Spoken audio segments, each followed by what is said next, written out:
Hello, welcome in. Y'all, thank you so much for showing up to our very first normal cadence Wednesday stream. We've had Wednesday streams before, but they were kind of like one-offs. But yeah, we're streaming on Wednesdays now instead of Tuesdays, or at least we're trying it out for a little bit.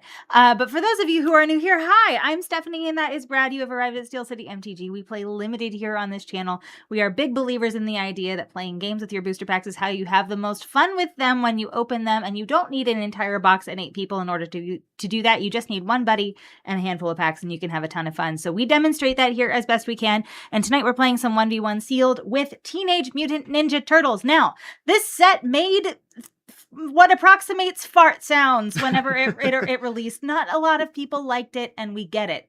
We get it. It didn't make as many fart sounds as Spider-Man did, but it did. It did. So when we said, because last time we streamed on Sunday, chat chose these packs, right? So we had a few different options, right? I think we had option 1 was Throne of Eldraine, option 2 was Strixhaven, and option 3 was Teenage Mutant Ninja Turtles. Y'all didn't know what the options were, but you could ask me yes or no questions about them. And we landed on option 3, and here we are with Turtles.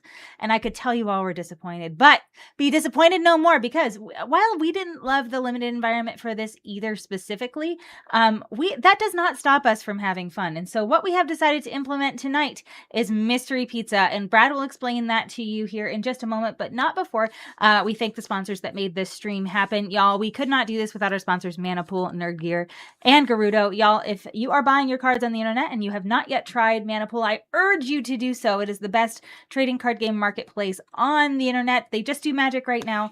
And their optimizer is best in class. Their support is awesome and is done by real humans and not weird robot people named Haley. So definitely check them out. And their prices are hugely competitive. Their selection is enormous. You're going to love them, I promise. We would not work with them if we did not love them. We sell our cards on Mana Pool, actually. So if we open anything $5 or more that on our streams that doesn't go directly into our commander decks, we often will list on Mana Pool shortly after the stream. So if you want to look at our storefront, then you'll be able to see some of the cards that we opened or that we opened tonight or have opened on previous streams. Very cool. We are also sponsored by Nerd Gear. Y'all, we accessorize all of our decks with Nerd Gear stuff, be that with playmats. We love their custom playmats. This is one of their shiny playmats.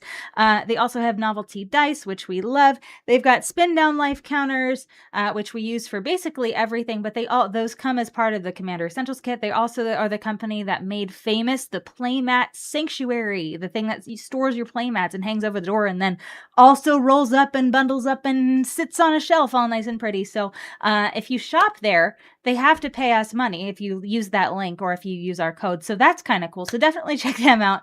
They've got a lot of really, really wonderful products, and we highly recommend them. And last but certainly not least, we are sponsored by Gerudo. Gerudo is the one-stop shop trading card game player community hub on the internet now. Yeah, so they've got all kinds of stuff. They've got webcam gameplay, which we're using tonight. They've got forums. They've got really wonderful trading card games centered user profiles. And it's not just Magic that they facilitate. They facilitate a bunch of other card games, including but not limited to the newly launched Cataclysm arcade game that some of you may have seen us highlight on a previous stream. So definitely check out Gerudo, and you might be surprised at how many different games that you can play on there. And they have card libraries and stuff for a ton of different card games. So definitely check it out. But yeah, Turtles and Mystery Pizza Night.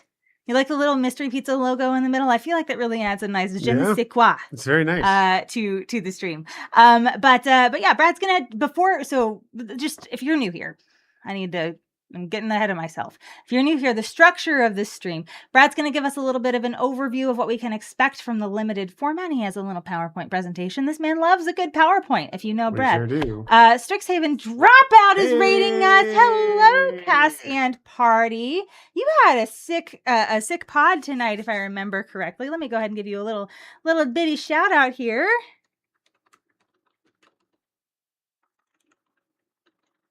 If I can type correctly, that would be wonderful. Y'all, if you aren't already following my dear friend Cass, please do so.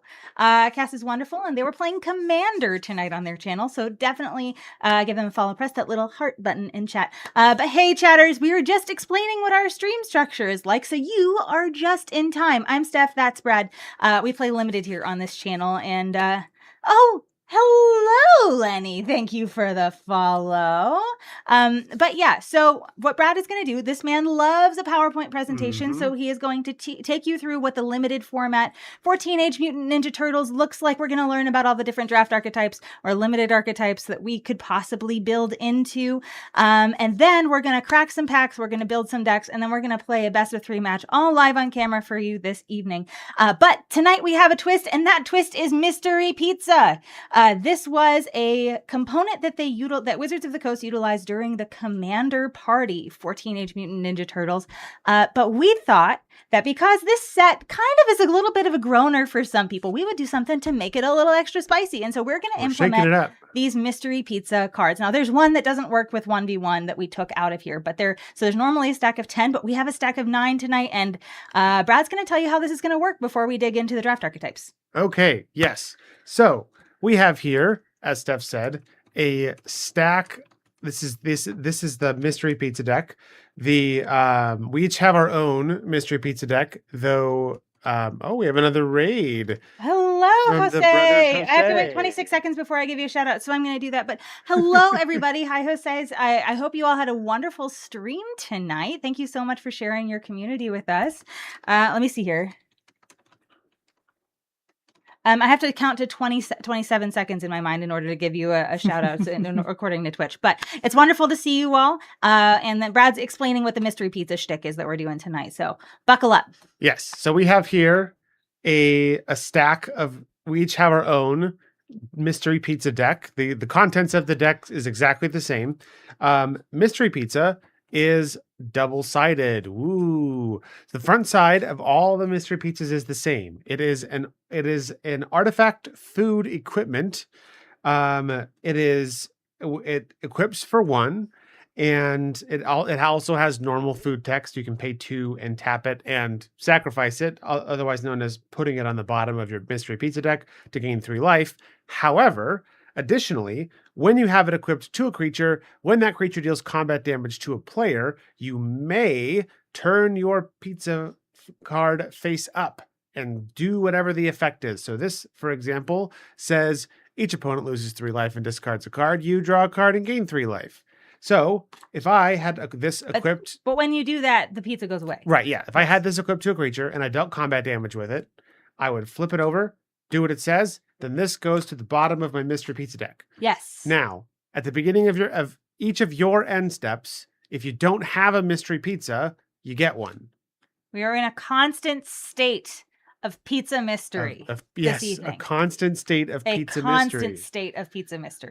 So this adds a little bit of extra, interesting decision making in terms of getting in for damage with your creatures. If your life total starts getting low, you could maybe eat your pizza to gain some life back, at the cost of spending your mana.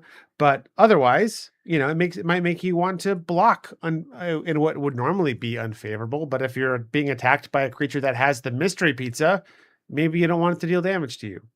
So that's the Mystery Pizza mechanic. And the effects are different and random. Sometimes it's gaining life, sometimes it's drawing cards, sometimes it's making tokens. It's a mystery. It can be whatever. It can be whatever we want. Yeah. Not whatever, but whatever the deck wants. Whatever fate decides. All right. So Brad's going to tell you about the real limited archetypes here that we're going to actually be working with, and let me take you there. Yes. Okay. So Teenage Mutant Ninja Turtles. You are probably at least marginally familiar with the IP, right? A group of 4 turtles turned teenage mutant ninjas and their rat sensei Splinter, living in New York City and doing Teenage Mutant Ninja Turtle stuff. They fight bad guys, they eat pizza, they skulk about the shadows. Just like Brad does. Those are all things I'm known to do. Yeah. But the limited environment itself, this is our second iteration of small Universes Beyond set, which, because it being a small and Universes Beyond, those two kinds of things sort of combine into having some mechanical troubles with the limited environment. Namely, the big thing is Universes Beyond sets tend to have a lot of legendary cards, and if the set is small and you have a lot of legendary cards, then you run the risk of having a lot of the same, like multiple copies of the same legend in your limited pool, and then you have to worry about trying, how many copies of this common legend do I play so I don't get in trouble with the legend rule. But that's neither here nor there. Let's talk about the mechanics of the set and the draft archetypes. Okay. So first, there are 4 mechanics we're going to talk about. The first is mutagen tokens. So this is a new kind of artifact token. They're very similar to clues or treasures and those things.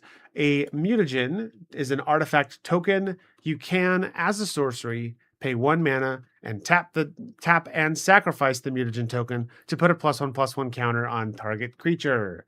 There are most of these mutagen tokens are going to be made by other cards in your deck, all of which appear in blue and green in this set.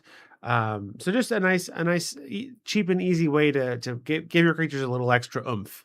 Help them get in for damage so you can trigger your mystery pizzas. Some oomph. Now, next on our list is Sneak. This is, if you're familiar with ninjutsu, a very similar ability to ninjutsu. Sneak is an alternate casting cost that can appear on cards of any type.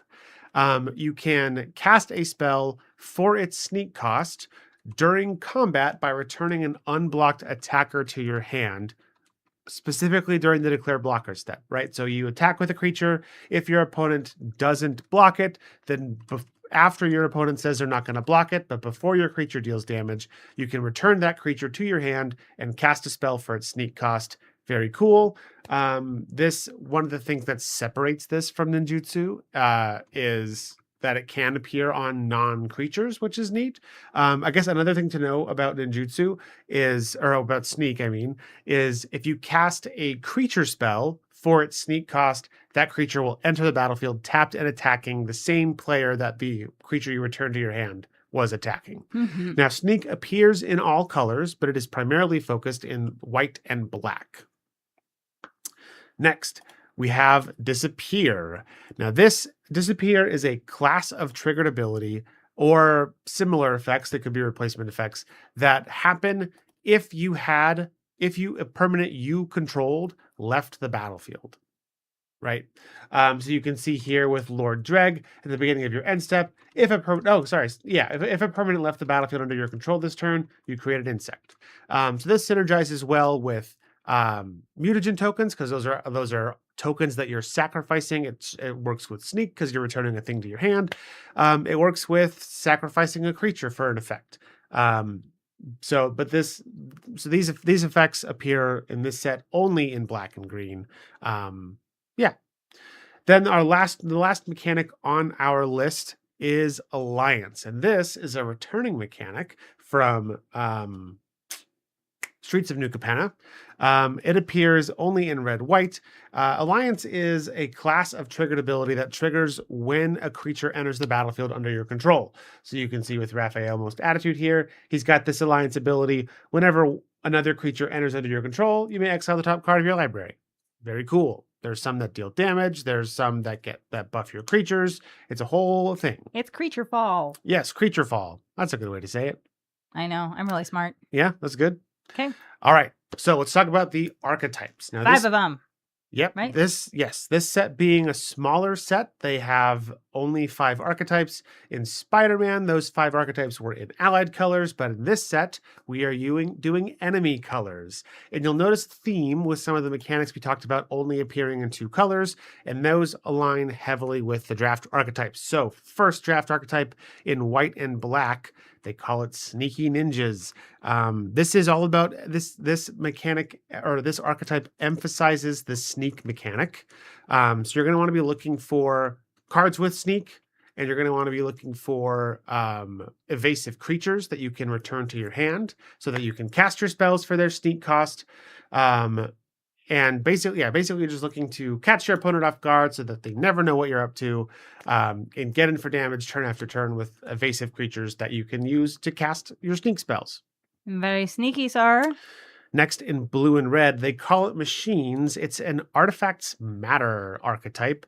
So this is all about having artifacts, playing artifacts. There are things that make artifact tokens. You can sacrifice your artifacts for value. This plays well with mutagen tokens. This plays well with the myriad food artifacts that are in this set, as well as any number of things that make little robot tokens.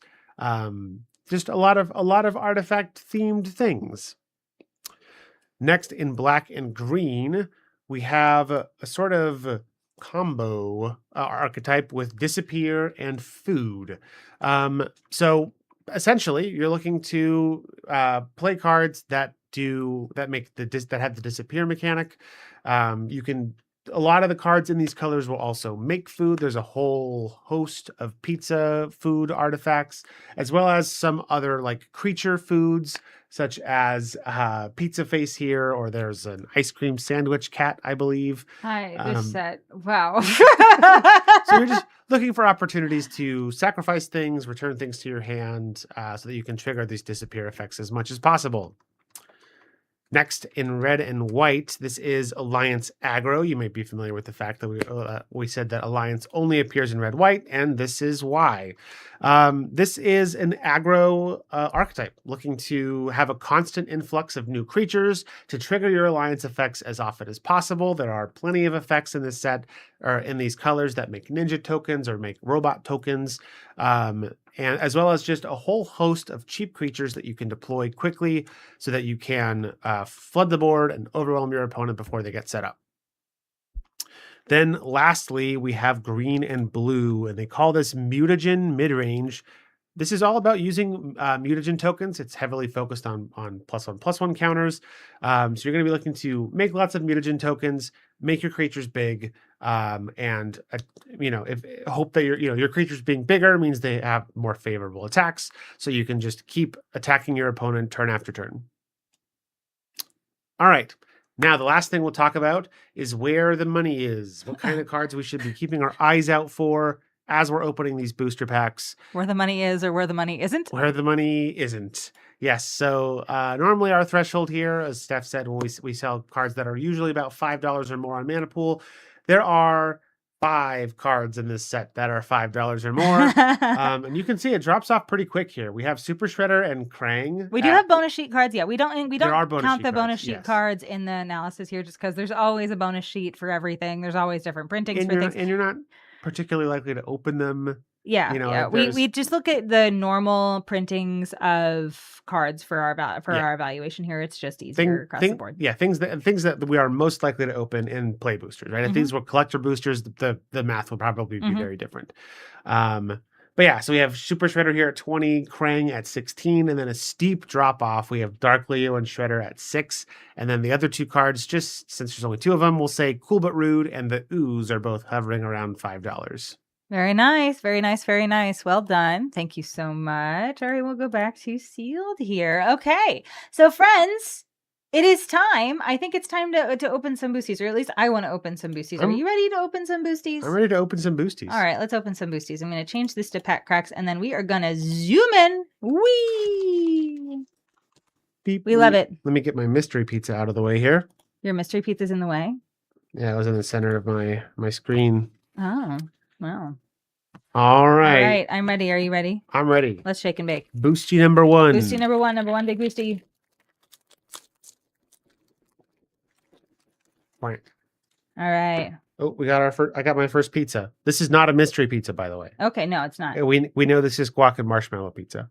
Are we doing anything for Pride Month? In real life, many things for Pride Month. We have some things on deck, I guess I will say. We have some things on deck. But Rhino Hero, it's good to see you. Thank you for being here. But yes, we do have some things on deck. Thank you for asking. Tender Eyes, Tunnel Rats. I'm 2 pizzas in already. Then that's a good one too. That's the Destructo pizza. Yeah, I'm 1 pizza in, but I don't like that as much as the Destructo pizza. Grounded for Life, Return to the Sewers, Ice Cream Cat. There it is. Found the Ice Cream Cat. You found it. Meow. No. Koya, death from above. Oh, I'm doing foot stuff already. You're doing foot stuff over there. D&D accommodated you. You survived a half party kill. Oh no. Oh no. Which half of the party was Were your you in, character I was gonna in? say, were you in that half? Everything pizza. This is the one where you can pay Wooberg to do pizza things. Donatello Way with Machines. So I have two blue-white flying things. Not that that's an archetype, because it ain't. Party Dude. Look at this one. For each player makes a food, and then whenever an artifact an opponent controls is put into a graveyard from the battlefield, draw a card. That's especially good with Mystery Pizza Night. Mystery Pizzas go to the bottom of the Mystery Pizza deck, not to your graveyard. Oh no! Oh, that's so sad. Hate to burst your bubble. Well, that's fine. Everything's fine. I have Raph and Leo. That's fun.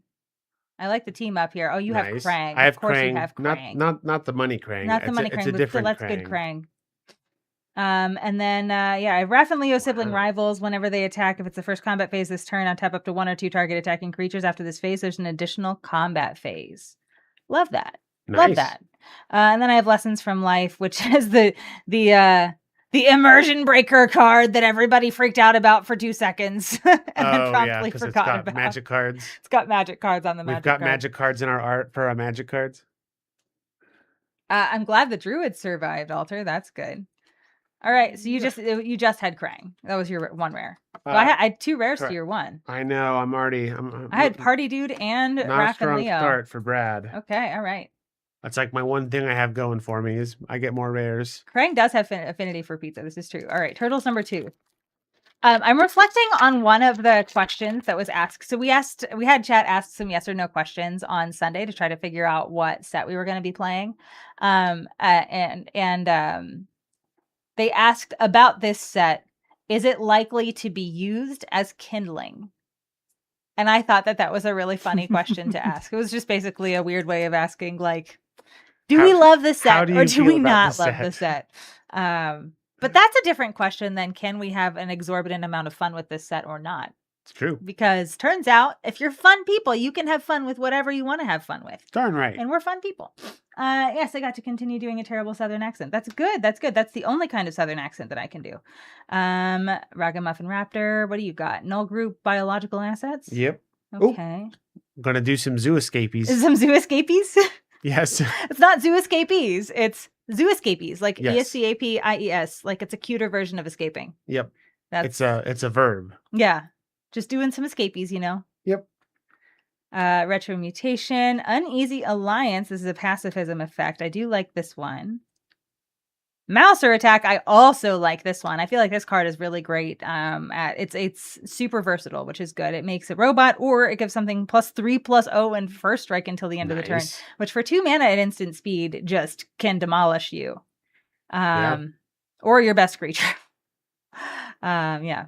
Look, you got Bebop. Bebop. Where's Rocksteady? I don't know.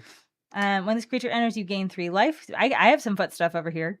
I've got Metalhead here. I've got the makings of a blue-red artifact deck over here. Dimensional Exile. This is like a weird chain to the rocks. Nice. Pizza Face. Oh. My favorite card in the whole set because I really love looking at it. I have Make a Food Token Bird. You do. You have the food token bird. You enjoy escapees from reality. Reality is, yeah. I have the Impact Tremors. Impact Trevor or Raphael. Impact Turtle. Impact Turtle. Kitsune Dragon's Daughter is my rare here. Whenever it enters or deals combat damage to a player, I may exchange control of 2 other target creatures controlled by different players. Okay. EPF Point Squad. I like that they're pointing. I've got Michelangelo Improviser. Oh, he's pretty good. 4/4 with Sneak. When he deals combat damage to a player, you can put a creature and or a land from your hand on the battlefield. I don't like how good that is. Oh, here we go. Got my second rare. There you go. All right, you've got a Leader's Talent. Leader's Talent. Yeah, level 1 is whenever you attack, put a 1/1 counter on a target attacking creature. Level 2, when a creature you control leaves the battlefield, if it had a counter on it, gain 2 life. Level 3, when you cast a spell, put a 1/1 counter on each creature you control. Okay, I like that. Cool. That's pretty cool. Very nice. And And some you foily rats. foily rats. And you got some fixing. The world is your oyster now that you have fixing. I know, right? Bonk. I do this thing. So if you're new here, friends, as soon as I find like literally any fixing, I just feel unstoppable. I'm like, I can play all of the colors. I can play whatever I want. Nothing can stop me. Not convention, not strategy, not advice from people who are better at this game than me.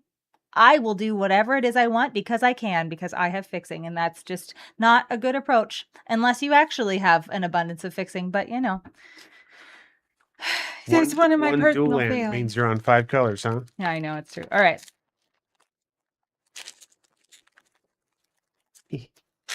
Pack three? Pack three. This is pack three. Make your move. Show me your moves. More foot stuff. Stockman. Squirrelinoids, the classic 1-drop 1/1 with Death Touch. Love these.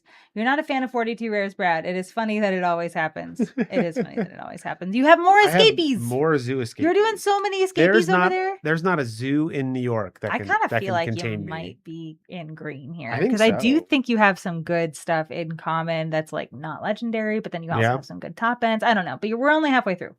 More foot stuff. There's so much foot stuff that happens in this set. It is unreal. Oh, second copy of Bebop. Bebop. Wow. Still no Rocksteady though. Action News Crew. I do like that. Sewer Valence Cam. Death in the Family. Genghis Frog. When it or another frog, or when it or another mutant I control enters, make a mutagen. Nice. It's just a frog. Donatello's Technique. We like that. We like the sneaky draw too. Technique. Oh, I like that one a little better. Than It's fine. It's fine. Mine's a signpost stuff. It's fine. There's no signpost here. There's a turtle in every pack, and mine's a common. Oh, that's right. I forgot about that. Brad is playing Madagascar, not TNMD. You know what? Very, very. he might be. Ravenous Robots. This is my rare. When I cast an artifact, make a 1/1 robot, and I can pay red and tap it to give creature tokens I control haste until the end of the turn. So what I need to do is I just need to keep eating my mystery pizzas until I find the one that makes me 3 ninjas, and then I'm going to be just in great shape. There you go. I have Hi Donnie. Hi Donnie. How did your games go? Hi Donnie. Leo Cutting Edge. Oh, very nice. I have Lenny. If Lenny was a ninja turtle. There you go. Whenever you gain life, put a 1/1 counter on Leonardo. Okay, love that. Oh, 2 rares. Look at you. We're back on it. 2 rares, Brad. Renette Temporal Apprentice. 5 mana, 4/3 with flash. When it enters, return each other non-land permanent that entered this turn to its owner's hand. That's cool. The games were kind of lopsided. The precons are good. Yeah, well, it seems like yours is better. Ravenous Robots, and then I have a foil. I have an escape tunnel. We like that. That's a terramorphic expanse kind of land. That's how I do my zoo escapees. And then I have the Return to the Sewers here. All right, we'll open pack 4 now. Yeah, you ready? Number 4. Let's do it. The Eerie deck played very well. Very nice. Was it so Eerie? I assume then that means you were doing Duskmorn precons. I don't actually know what sealed products they released for that, but that sounds fun. I know you were doing 60 cards, so I was trying to think of what products they released 60 card things for, but Duskmorn I think might have been one of them. And if you said Eerie, then that's probably what it is. Okay. Everyone relax. Hold on a second. You gave Donnie the Eerie deck? Very nice. They were released alongside Secrets of Strixhaven. Okay, very cool. Everyone be cool. Why am I being just cool? a second? What are you doing?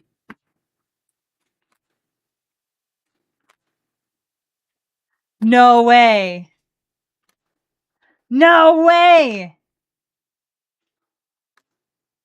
Oh my goodness, Brad. Okay. Wow. All of your comments were the same. All of the comments were the same. Ooh boy. That's so annoying. That is so annoying. And these are from the same box too. Anyway, now you have all of the things of whatever. Oh, boy. Anyway, Mutant Chain Reaction, Hamato Guardian Stance, Manhole Missile, Shredder's Revenge, Nobody. What is this? Kingdom Hearts? Quality control on the set or lack thereof. Yeah. Punk Frogs. That's me. If I was a card in this set, this would be me. I am Punk Frog.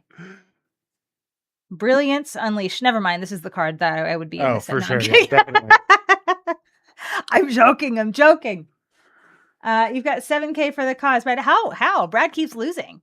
I don't know that Donnie has He hasn't been around for hasn't Jambling. been I around know. for Jamling the last few So for those times. of you who are new here, when after Brad and I build decks, we'll give you an opportunity to put some channel points in and let us know who you think is going to win.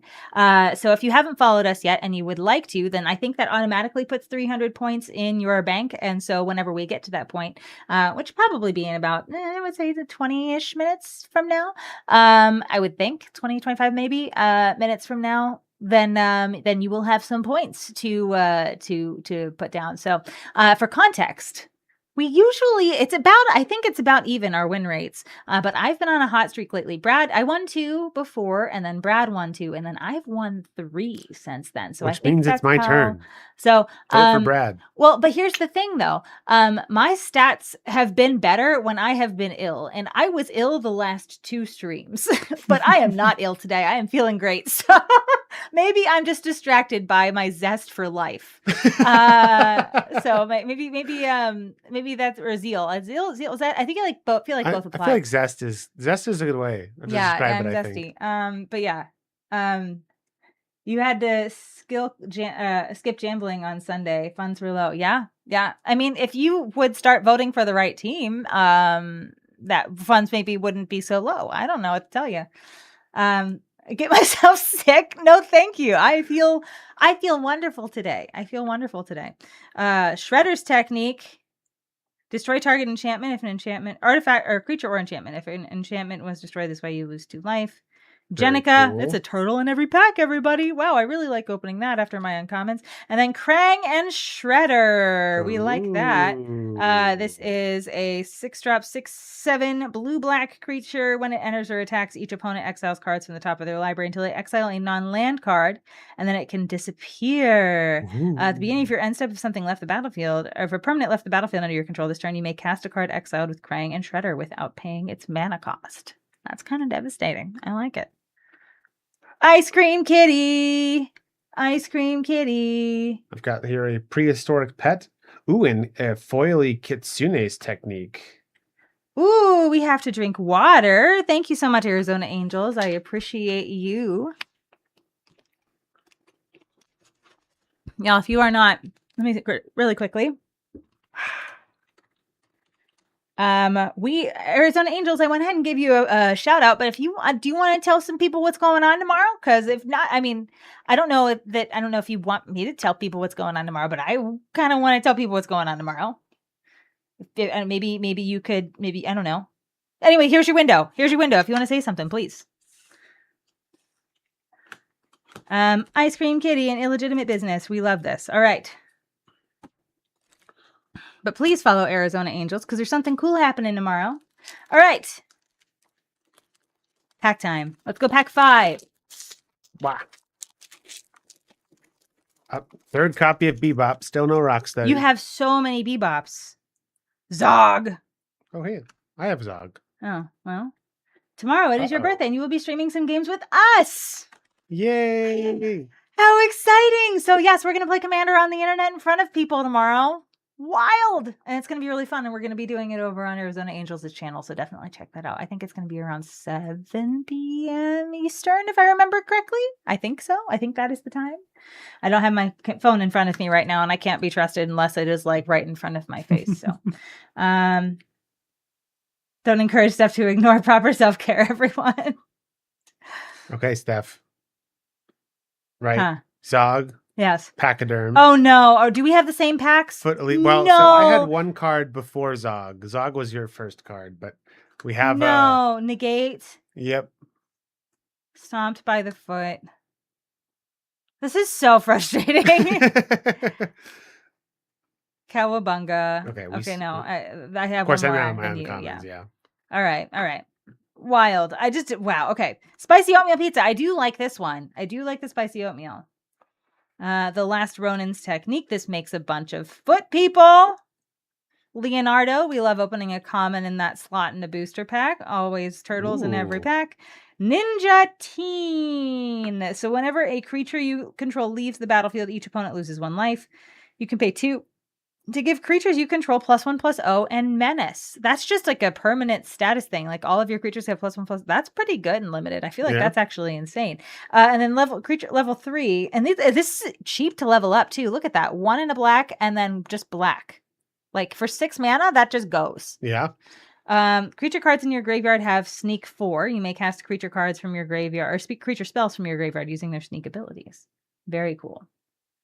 Feet technique. That's the pizza. You would eat the spicy oatmeal one? I would too. There is a creator. Oh gosh, I forget his handle.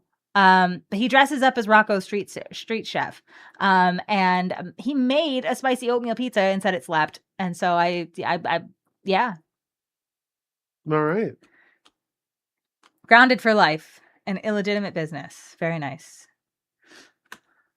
Got a death in the family. Ooh, Oh and no. foily plains. Can't cheer for that.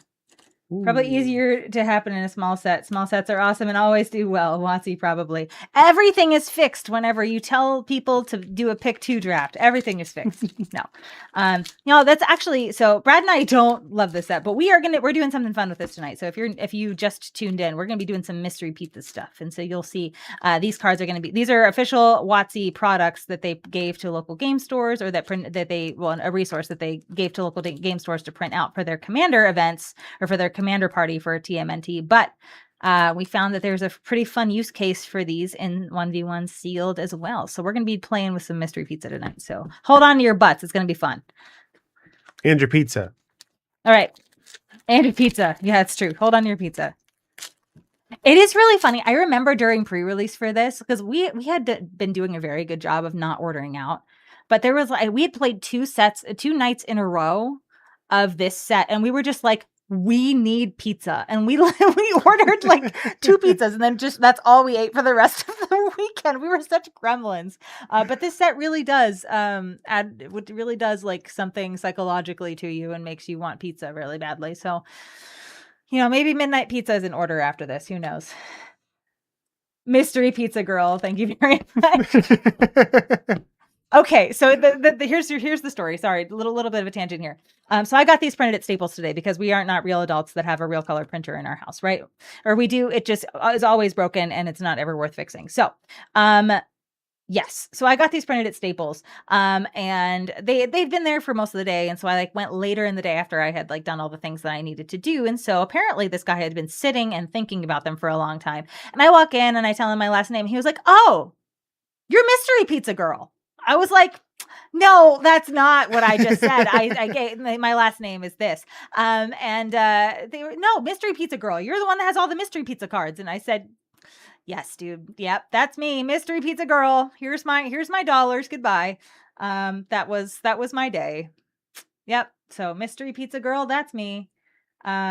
Emotional support, Fleem. You know what? I agree. We do need some emotional support from Fleem. Here he is, everybody. Say hello. Thank you so much, Fleem. We need your emotional support today. So thank you for your assistance. Please do not. Thanks, I hate it. That's a title that's worthwhile to claim. Mystery pizza girl? Are you kidding me? You would embrace that if somebody called you that? What does that? I feel like that's just so confusing. That's not even flattering. It's just weird, right? Anyway, all right. April O'Neil, Buzzbots. I like the Buzzbots. Oh, we're up to a I would not put full it play past set of Light Bebop. to do that. It's very cool, weird. Mystery pizza is very cool, weird. This is the yes, of course. Oh Beautiful. my gosh. Hey, Brad. Hey, look what I found. Oh, hey. Did you find Rocksteady too? No. Oh. But I did go Bebop, Zog, Pachyderm, Foot Elite. I can't with this. High Flying Ace. Mind Transfer Protocol. Lessons from Life. Bespoke Bow. Uh-oh, Steph. No. Our uncommons are the same. What's the next? Oh, no. Jenica's Technique. Okay. New Generation Jenica's Technique. So we just had to complain about it and it was Yep. fine. Yeah. Raphael Most Attitude. And Turtle Van. I don't know what this does. Whenever it attacks, put a 1/1 counter on target creature that crewed it this turn. Then if that creature is a mutant, ninja, or turtle, double the number of 1/1 counters on it. Oh, cool. And then I have Shredder's Technique as my foil here, foil showcase. You had pizza tonight. Very nice. I does machines. You does machines. You do does machines over I there, does don't you? machines. Don't you you do does machines. All right. Y'all, it is time to deck build. Let us zoom out so that we can observe our wares. I think That's dangerous. I know. I think it probably makes sense to use our Secrets of Strixhaven sorting scheme, huh? Because this is also an ally or enemy colored archetypes, You're right? gonna make me be strategic about You this don't you set. don't have to. You are gonna make me be I'm strategic just about this set, saying aren't you? I think it makes sense to go Okay. white, black, green, blue, red. Okay, fine. Okay, fine. Okay, fine. This is not a creature. This is not a We're gonna have creature. Fleam up here by the mystery pizza. All right, so Turtle Ban, I feel like is fine. I do think I'm in red. I think red is the color that I was most excited about when I was opening cards on my first pass through, but I don't know for sure. I don't know for sure. I do think I like red though. So we're gonna see if that works for me or not. Yeah, I'm not sure. I know I have a lot of Zoo Escapees and I have a lot of Bebops. Zoo Escapees? But Zoo Escapees and Bebops does not a cohesive deck make. So But it's really fun to say those words in that order. this is true. Zoo Escapees and Bebops? Zoo Escapees and Bebops. That's all. Sometimes that's all you need. Y'all, this common is nutty. Oh yeah. Orokusaki. Okay, so if you can sneak this out and get in on turn 2, when it deals combat damage to a player, draw a card. You draw a card and lose a life. If you can start wallop, and it's 3 power. If you can start walloping somebody early game with that, that's just an incredible amount of value. This card is very good. Bebop is working. He's on Bebop the Warthog on Escapees. We stand the Phyrexian arena that throws hands. We do stand the Phyrexian arena that throws hands. Yes. Yes, we do. All right. April O'Neil. Yeah. So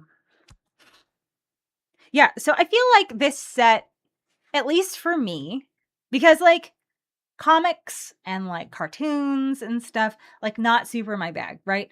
And so as we are looking forward to Marvel superheroes, one of the things that Brad and I really want to do here, even though we might complain and gripe about like sets that we might like more than others, or sets that we like less than others, like we obviously will have opinions. We're human beings, and I'm me, and I can't not have opinions about things. But one of the things that we really want to make sure we drive home on this channel is the fact that you don't need to have a super close tie to the cards in the set or to the IP in order to have fun with cards in limited. And even if the set design is not super awesome, there are ways to play limited, and even with just one other person, that are really fun and fulfilling. And so you can still get some really great games with booster packs. You can still have some really fun play experiences in that environment. Even if the environment isn't necessarily ideal, just the exercise of deck building in that less than ideal environment makes you a better Magic player, I think.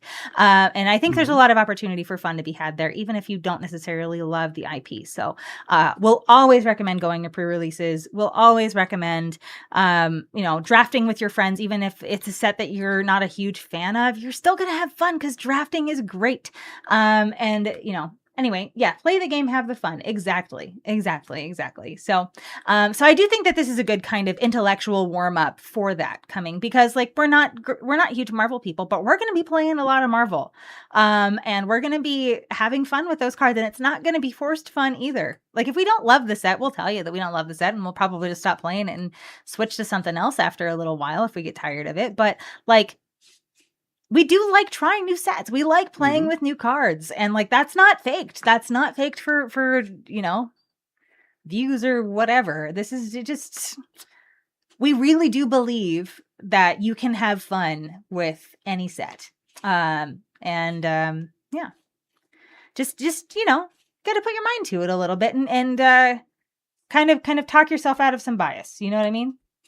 But I was actually texting Light earlier today. Like, I genuinely am excited for tonight, or was excited for tonight. Continue to be excited for tonight, even though this set is like not my favorite. But like the fact that we found something fun to do with it that's going to spice it up a little bit, I think is really neat. And so yeah. Anyway, sorry, I'll step off the soapbox here and actually do the thing that I'm supposed to be doing and build my deck. But yeah.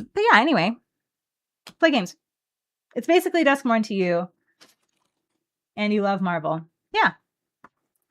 Yeah, I'm not a super Marvel girly, but and I haven't seen any of the spoilers. I wait until the whole set's out for sets that I'm not like actively involved in promoting whenever, which hasn't happened in years. So like that caveat seems almost silly at this point, but yeah, I like to wait until the whole set's out in order for me to like sit down and kind of soak in everything. And it also helps when Brad and I are sitting and making our little slideshow, because then I can kind of like figuring out how to teach somebody something helps you learn it better sometimes. You know how that works anyway. So that, yeah, kind of waiting for that too. But so I tend to, when as new sets are coming out, I tend to focus more on like Moron. Anyway, sorry. on like design articles, or like I like to know what the draft archetypes are, like get an idea of like what we can expect from the set. And some of the draft archetypes for Marvel so far do look pretty fun. And it's a full 2-color 10 archetype set. So I have I'm cautiously optimistic at this point. Yeah. Obviously we'll know more when the set actually releases and we have a chance to play with it. Yeah, for sure. Also, I knew what you meant, but I realized the chat probably didn't know what you meant. But yeah, like, yeah, you're not gonna love every set that comes out, but that's okay. Y'all, we have an ad that is rolling right now. Sorry about that. I didn't warn you. But if you are here, that means you are here during the Secret Podcast. Secret Podcast. Thanks for subscribing. Oh. Secret podcast. We appreciate you. Thank you for being here. But yeah. Anyway. I would still love it if Wizards would start printing full-size sets. I find that I like those more. I feel like my opinion of those sets is higher, though I am capable of having fun with any product they hand me. You know? Everything cannot be Bloomborough or Avatar. You know this? Yeah. Although Avatar just, like, I feel like it consistently gets missed in conversations, because when people talk about UB, they talk about both ends of the spectrum, but they don't talk about the one in the middle, and I think Avatar is the one in the middle. But, like, Final Fantasy was, like amazing, right? And then Spider-Man was like, oh, well, really bad, right? And so they're like, oh yeah, it's like those two, and like they kind of talk about Turtles in the same breath as Spider-Man sometimes, but like we really just forget that Avatar happened. But it was a great set. I liked Avatar a lot. Secret Squidcast. Thank you for that, Alex. It's good to see you. I was wondering if you were going to be here tonight or not. Alex. Wonder no more. Here he is. Oh, it's okay, but you're not alone. I'm not. Oh, we're both being squidded. Yep. All right, we got to put on some finger tentacles here, because Alex likes to watch us suffer while we deck build.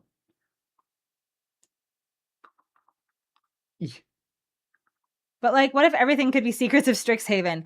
I don't think everything can be Secrets of Strixhaven, but wow, what a set that was. You work tonight, but you're here for the Jamble. Very nice. And the squids. Thank you so much. We appreciate you. Now I'm going to try to sort some cards with the squid tentacles on, and it's going to be exactly as fun as what you probably think it is. Oh my goodness, this is going to go so poorly. Well, how's it going? You know what? We just got squidified. But besides that, we're doing great. How are you, Dad Brad? It's good to see you. And it was good to see you this past weekend. Oh my goodness gracious. Even though I was a shell of a person most of the time and putting on a little happy face. But I'm doing much better now. This is a genuine happiness and not just I got to be in front of people. face. So yeah, this is a feeling great.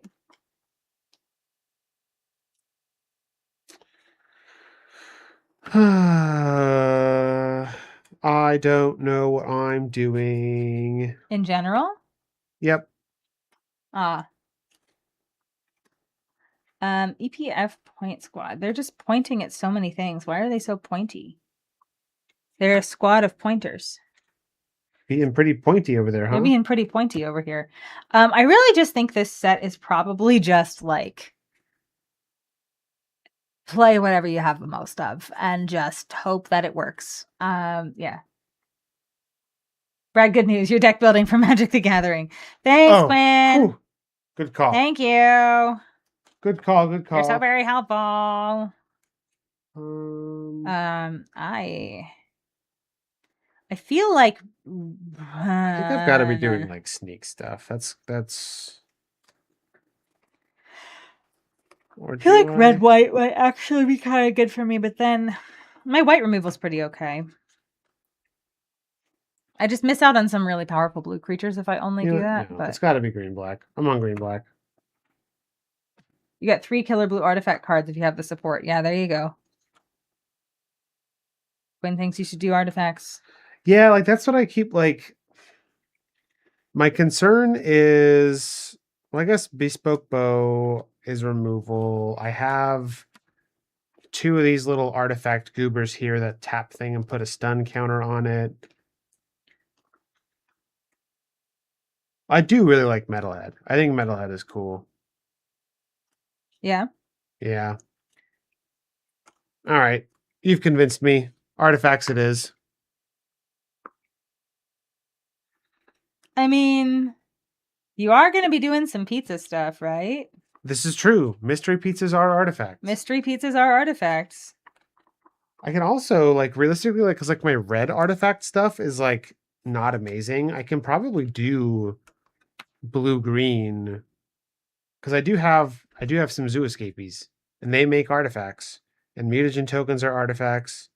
I think it's okay. I'm all over the place chat, but it's blue green. It's blue green? Blue green is the answer. Blue green is Simic is life. I think I'm doing white red. I think I'm playing Boros here. Okay. I mean, I think if I do that, I miss out on blue, right? But I think some of my favorite blue cards have 2 blue pips. And I probably am not playing those anyway in a 3-color deck. I have some good blue interaction down here, but I have enough interaction in white and red that I think I can make up for it. And I also have some good power in the creatures there. So we're going to see if we can go without blue and green. And we're going to see if I splash, it'll be black. So I'm going to keep the black separate here. Because I do have the Omni Cheese Pizza and the Escape Tunnel, which means I am unstoppable and can do anything I want and can make whatever irresponsible mana decisions I This is want to true. make, as articulated earlier in the stream. So Nothing can stop me. One really nice thing about Mystery Pizza being an artifact that I just get to have for free is it makes this Mauser Mark III, that's a 2-mana 2/3 that can't attack unless you control another artifact, mean that I will always have another artifact. Very nice. Okay. All right. Okay. Very good and cool. Everything is fine. Actually, you know what? Maybe I do.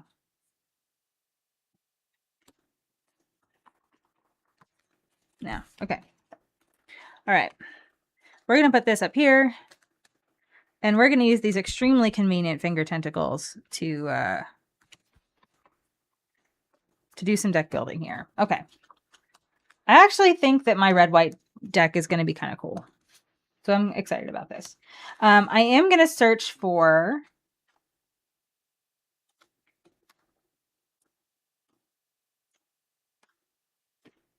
I feel like Turtle Van is actually really good for a token deck, right? This is the one that says whenever this vehicle attacks, put a 1/1 counter on target creature that target creature that crewed it. Oh, then never mind. I thought it was each creature that crewed it, and you can just like throw everything into the clown van and go on. But no, that's just it's that. Yeah, okay. We do have Raph and Leo. They're going to give us extra combats, which is cool. This is a 2-for-1, also very cool. This thing just gets bigger every turn. This one, whenever another creature you control enters, put a 1/1 counter on this creature. I feel like that's pretty strong.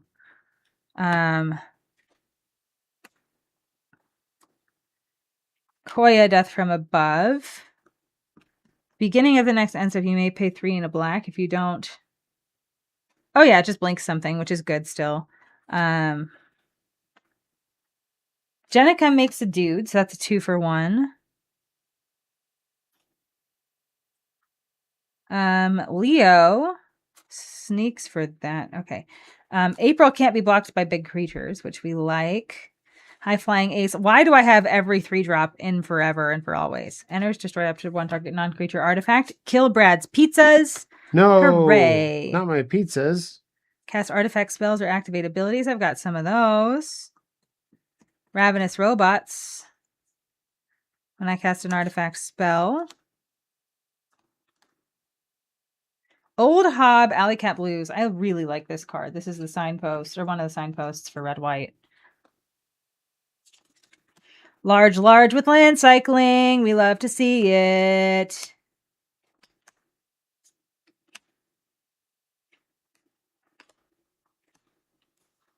One, 2, 3, 4, 5, 6, 7, 8, 9, 10, 11, 12, 13, 14, 15.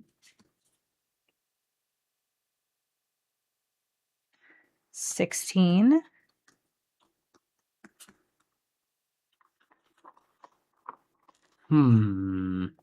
17.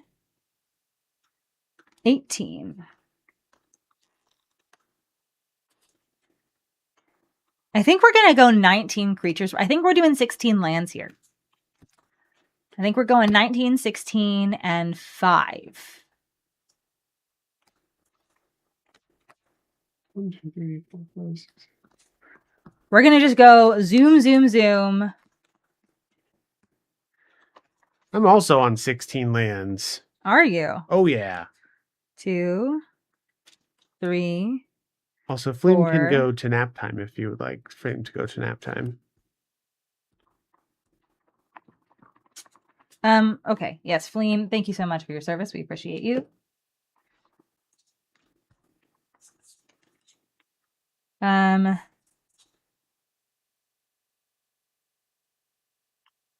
One, 2, 3, 4. I'm actually going to play this instead of nobody.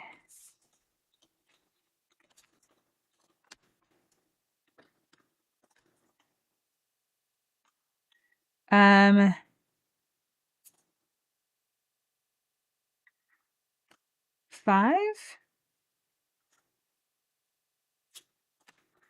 6. So maybe I do take out 1 creature.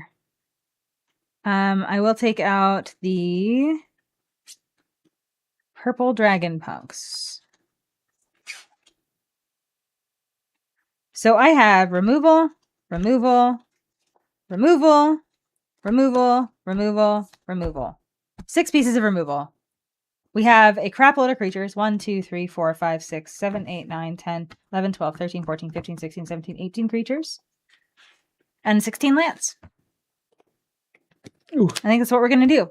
Brad, I'm ready for my elevator pitch. Are you ready for your elevator pitch? I'm ready for elevator pitch. All right. So, friends, this is the part of the show that I was telling you about earlier, where we're going to tell you what decks we built, and you're going to listen, and then you're going to decide for yourselves who you think built the better deck and who you think is going to win based on that. So, hey, Brad, do you want to give your elevator pitch first? Sure. Amazing. Yes. So I am playing blue-green. Also, I have to bring out the... Oh, wow. Huh? What? So I'm supposed to bring out the lamp, but the lamp is in a state of disrepair. Oh, no! The lamp, Brad. Well, you have another lamp, don't you? I have another lamp, yeah. Let me see if I can... Aha! You I fixed have the lamp. a state of repair to the lamp. Very nice. Which means that we can hang out with Valgovath. Okay. Yes. And you have emotional support, Flame, once more. Hello, Flame. Thank you so much for your emotional support. But yeah, so I'm on the blue-green archetype, which you may remember is mutagen tokens. I do have some mutagen tokens, but I'm really what I'm doing is I am using the green cards that make the green and blue cards that make mutagen tokens to fuel an artifacts matter strategy, because I have some blue cards that do some really powerful things with artifacts. And you have Mystery Pizza. And we have Mystery Pizza, which is just a free artifact. So yeah, so it's really just like my creatures are going to get big. I'm going to have a lot of artifacts. I am playing a large number of creatures, which is cool.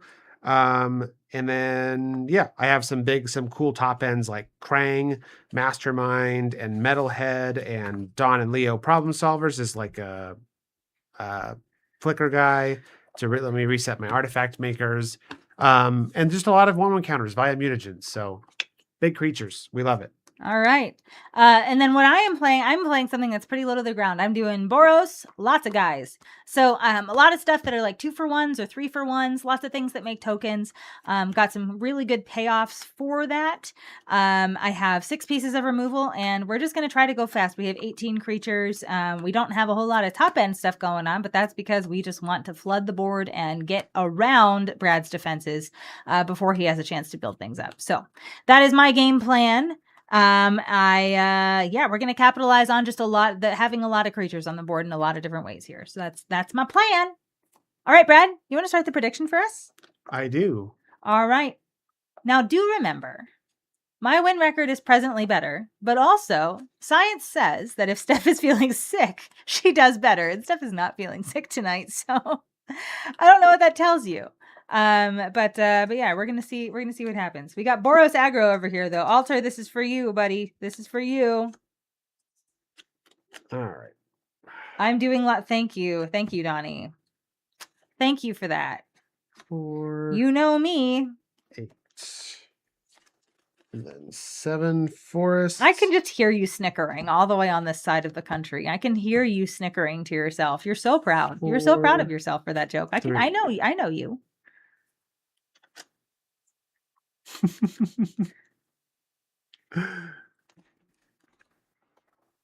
All right. Lands acquired. So speaking of pizza, not this weekend, but next weekend, we're going to New York City, which is going to be very fun. We have a show that we're going to see. We're just going to be there for like a day. So we're staying Friday night and Saturday night and like driving home on Sunday because we have a stream. Of course we got to drive home on Sunday. So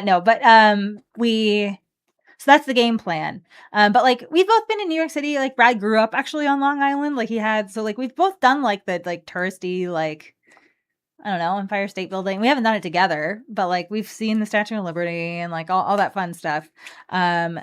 So like it's in like Times Square, like we've been there, and not together, but like it's just, anyway, that just does not super appeal to us about New York. So a good friend of ours who lives there was like, hey, how about you just come and hang out with me? I will make you fun cocktails and we will eat pizza and then you can go to your show. And I said, yes, that sounds really fun. And so we're going to go and eat some pizza in New York City on next weekend. And I'm very excited about this. So we get to travel to the plane of New York City together. It's true. How wonderful. So the East Coast, you're just really close to a lot of things. Like it's a 6-hour drive for us to New York City. It's not far. Like, I mean, 6 hours is a long drive, but like when you think about how much time you have to spend in an airport, that's usually my barometer for whether or not I want to fly somewhere. It's like how much time I would have to spend in an airport, both before the flight, after the flight, during the flight, you know? And like 6 hours is kind of close, right? And so, we just drive there. Sometimes we take the train out if we find that we have some extra time, but we just kind of want to get there, you know? We are driving to see the Ninja Turtles in person. Yes, we are. We have redeemed more finger tentacles, and we were just absolved from them. I think it's just me. Just you. Okay, so I get to be tentacle-less for right now. Yes. That's good. That's good.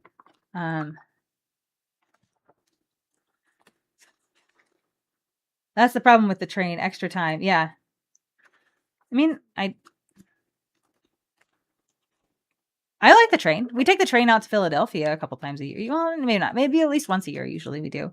Times Square at 3 a.m. with copies of TMNT Big Card.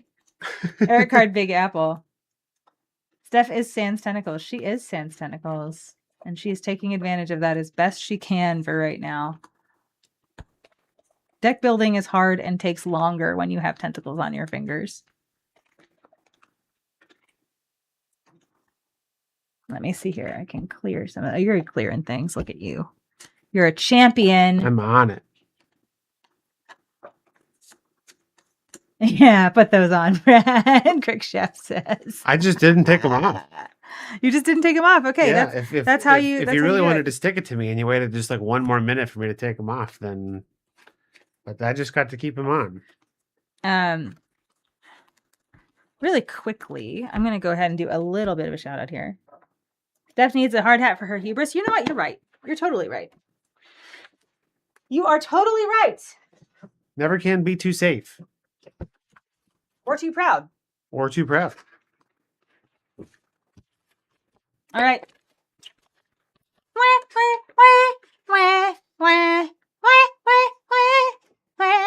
Yeah, I've got my finger tentacles right here.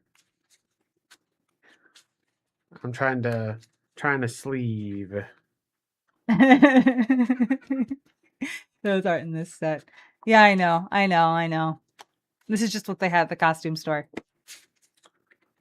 So what's great about this hat collection, we acquired this the day after Halloween from Spirit Halloween last year. We acquired basically the entire hat collection from then. The squid was a recent acquisition, but that is why I am very excited for Halloween this year, because now we know they have liquidation sales the day after, or even the day of. I do think they do a lot of sales day of, but yeah, especially day after. We can just have so many hats. And so we might just, anyway, we might just have a lot more hats this year. We'll see. But yeah, the day after. So if you want silly hats for your streams, you go to Spirit Halloween the day after Halloween, and it is just magical Christmas land. Bought a bunch of Hocus Pocus themed stuff that day? Yeah, heck yeah. All right, let's look. You know what's up. All right, how did it go? It is 51% in favor of B-Rad. Really? Oh, yeah. Okay. Team Brad still has points left. That's good to know. And we're going to have more. Are you? Oh, Are yeah. you going to have more? Oh, yeah. Is that how that's going to work? Yep. I didn't finish my thought here. Y'all, really quickly, if you use that link in chat that I just sent you there, so Nerd Gear has like what I think are the best sleeves on the market right now, and not a lot of people know about them. And they have some really great bundle deals where you can get like 4+ packs and save 10%, and then you save an additional 10% with this fancy link that I put in chat for you. It has magical superpowers and should apply another 10% coupon for you. Yeah, they have some really great colors and stuff. And honestly, you've heard, if you've been here before, you've heard my spiel about like how durable these things are, and they have like a nice texture on the back too. I really do think that y'all will like them if you try them. We've had a ton of people who we've converted to these, especially people who have used things like dragon shields before, katanas, and they're like, yeah, no, I like these better. So I promise I'm not making it up. I really like these sleeves, and I think you will too. So try them out. Nerd Gear makes them, and yeah, that little link up there will hopefully, little superpower link there will. Right? I'm not making stuff up, JJ. I'm really not. I promise. They are, and honestly, so these are the thickest sleeves that you can buy that are readily available on the commercial market by like 2 microns or something like that. And they think their dragon shields are second place. I do think that contributes to their durability. I think also what contributes to their durability, and by that I mean they're like how they don't stick together. I think this texture on the back is not just a style choice. I think it's functional. And I think because if you have like 2 extremely flat sides pressed together, they're going to want to stick together. But if there's a little bit of friction, then they're going to have less surface area to like grab onto each other with. And so I do think that it means that they stay less sticky for longer. So anyway, I like them a lot. I think you will too. And also Nerd Gear has to pay us money if you buy them and use our code. So that's kind of cool. But I genuinely do like them. And there's products that different like people that we work with make that I don't necessarily put in front of you, but the ones that we do put in front of you are things that we love and use a lot. And this is one of them. So try them out. Very cool.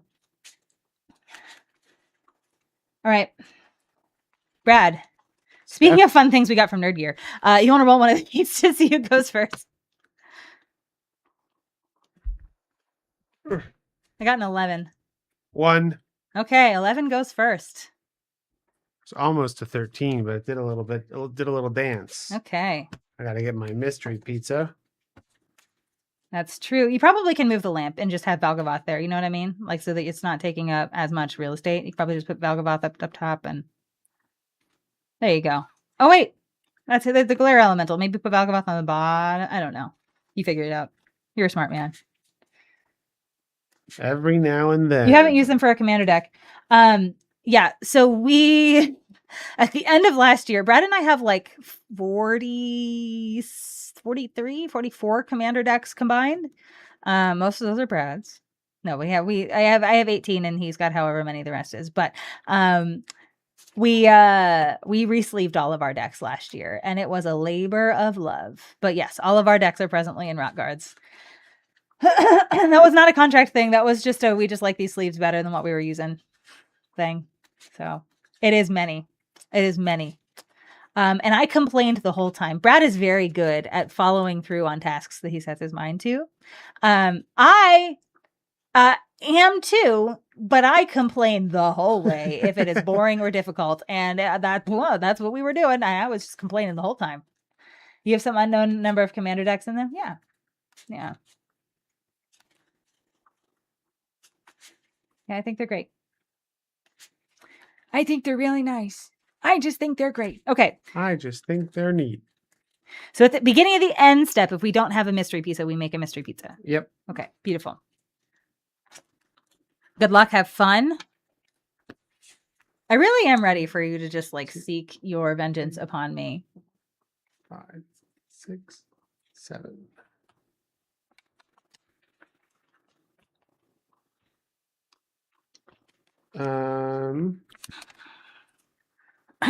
Okay. This will have to work. I'm gonna keep it.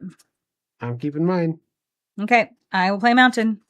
I will pass. And you'll get a mystery pizza. I will get a mystery pizza. Actually, I didn't shuffle this. I will do that, and then I will get a mystery pizza. All right. I have an island. I get a mystery pizza. I pass the turn. Okay. I'm going to draw. I'm going to play a Plains, and I'm going to pay 2 to cast Raphael. Tough Turtle. This is Impact Trevor. Oh. And I will pass the turn to you. Draw.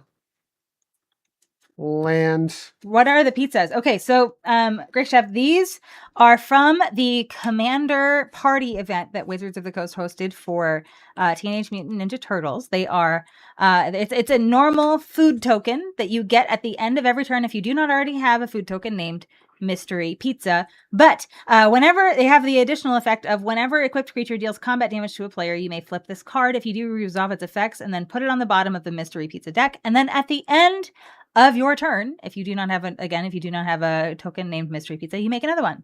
And they all have different effects on the back.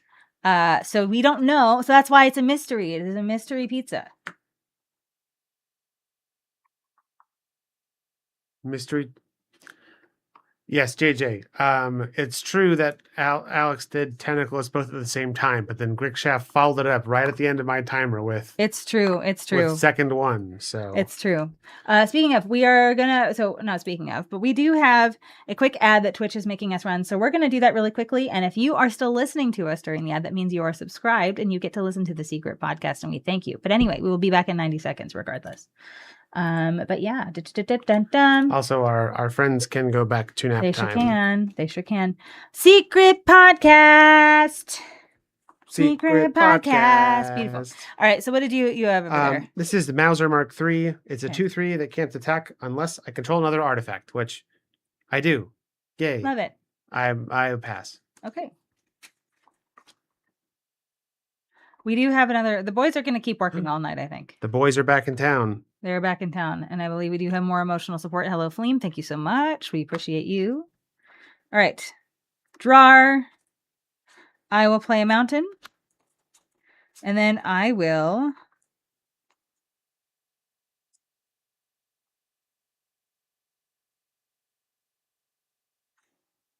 I will pay 3 for the Foot Elite. Feet. When this enters, please take 1 damage from Raphael. Okay. You have a 2/3 over there? Ow. Yep. Okay, I will pass the turn to you. Untap. Jeff gets all the mini games at the LGS Draw. and then tortures you with them when you build new decks. That's fun. Did you play the Mystery Pizza one?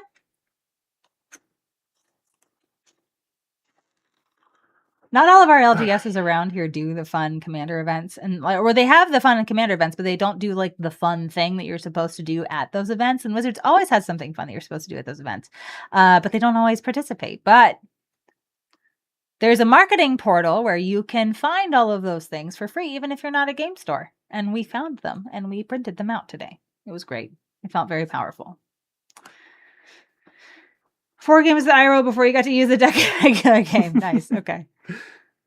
I have another one. Okay. I am going to pay 1, and I'm going to give this mystery or this Mauser Mark III a mystery pizza. Uh-huh. That's all. I pass. Okay. Untap and draw.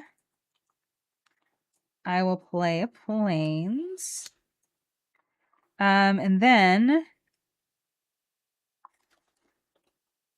I will pay 2 to cast the Action News Crew. Please take 1. Okay. You have a bunch of 2/3 or Pair 2/2s? of 2/3s. Pair Yep. of 2/3s. Well, I will equip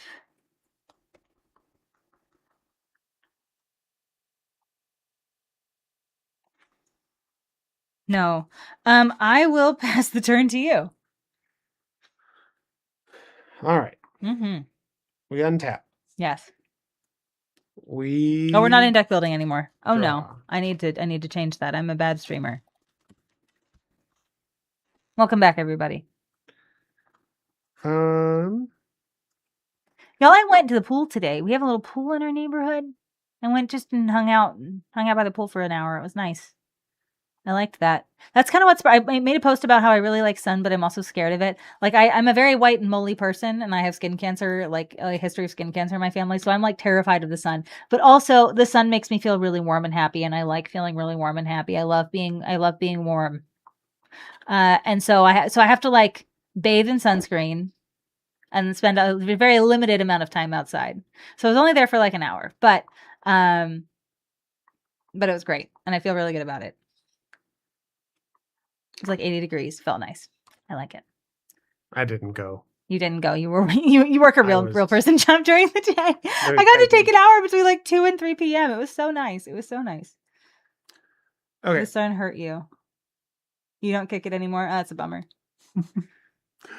This is Donatello Mutant Mechanic. Uh-huh. There's a 3/5. Yep. I can tap him to put at sorcery speed. I can tap him to put 3 +1/+1 counters on an artifact I control.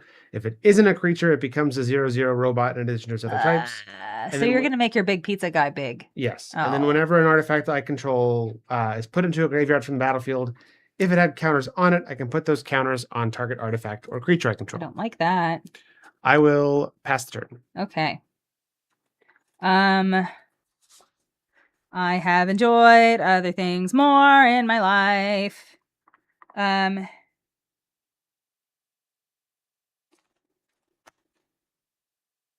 Ooh.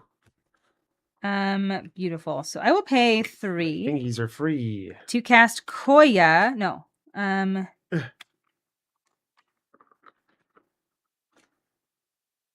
Oh no. Yeah, I'm gonna play Koya, Death from Above. This is a 2/1 flyer.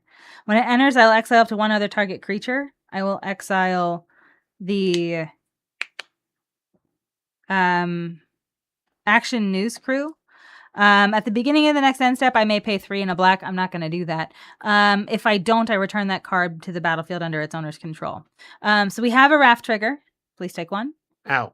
And then I'm gonna move to my end step where this is gonna re-enter. Please take another one. Okay. Ow. And it's your go. All right. Untap. Does Commander Seal need silly hats?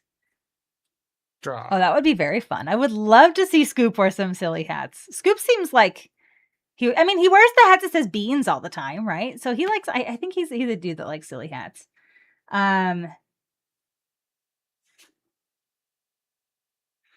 Team Brad. Okay, so what hat is Team Brad wearing?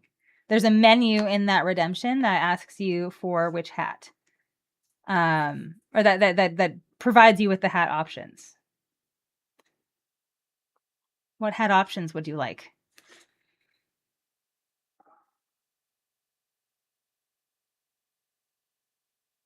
Please let us know what hat you would like Brad to wear, and then he will wear it. But yeah, How Scoop is great. We love Scoop. how big are your creatures over there, Steph? 2-1, 2-2, 2-4, 1-3. Okay. I'm gonna tap Donatello. Okay. We're gonna put 3+1/+1 counters on this. Okay. I'm gonna pay. No. He wants to wear the Scarecrow. Very nice. Okay, so I'm gonna refund the Scarecrow thing. That's okay. No, you're good. I'm gonna refund the. Actually, no, I'm gonna refund the one that just says Team Brad, and then we will just let the Scarecrow one go through. There we go. So that way you've only redeemed one according to your channel points. So at least you should have gotten those back. All right. Scarecrow hat. Yeah, you just got to tell us who you want to wear the hat and what hat you want them to wear. And I think we can have 2 active at any given time. Scarecrow's a good one. I like that one. We don't have the Scarecrow. Actually, you haven't worn the Scarecrow in a very long time. It's true. It's usually me that gets the Scarecrow. All right, Steph, I'm going to combat. All right, I'm ready. I've got, this is a 5/6 with mystery Okay. pizza. I would like to respond. Yeah. I would like to pay 2, and your creature is grounded for life. I We're don't know going what to that destroy means. target creature, and it costs 3 less to cast if it targets a tapped creature. Okay. That'll trigger Donatello. Yeah. Yeah, I know. I wanted to kill Donatello there, but I also just wanted to kill the creature because I don't want to take the damage because it's a big creature. One of your creatures has flying, yeah? I have a 2/1 flyer. I'm going to play Ultron Scientists. I'm going to tap your flyer and put a stun counter on it. I don't like that. Pass to you? Mushroom Brad is pretty popular. It's true. It's true. Oh, I'm done. I'm done with hard hat time. We're done with hard hat time. Which means we gotta fix our hair. Okay. All right. Untap. Drawer. Okay. I will pay 5 to cast Old Hob Alley Cat Blues. Please take 1. Ow. It says at the beginning of combat on my turn, I make a 2/2 red mutant creature token. It gains haste until the end of the turn and destroy it at the beginning of the next end step.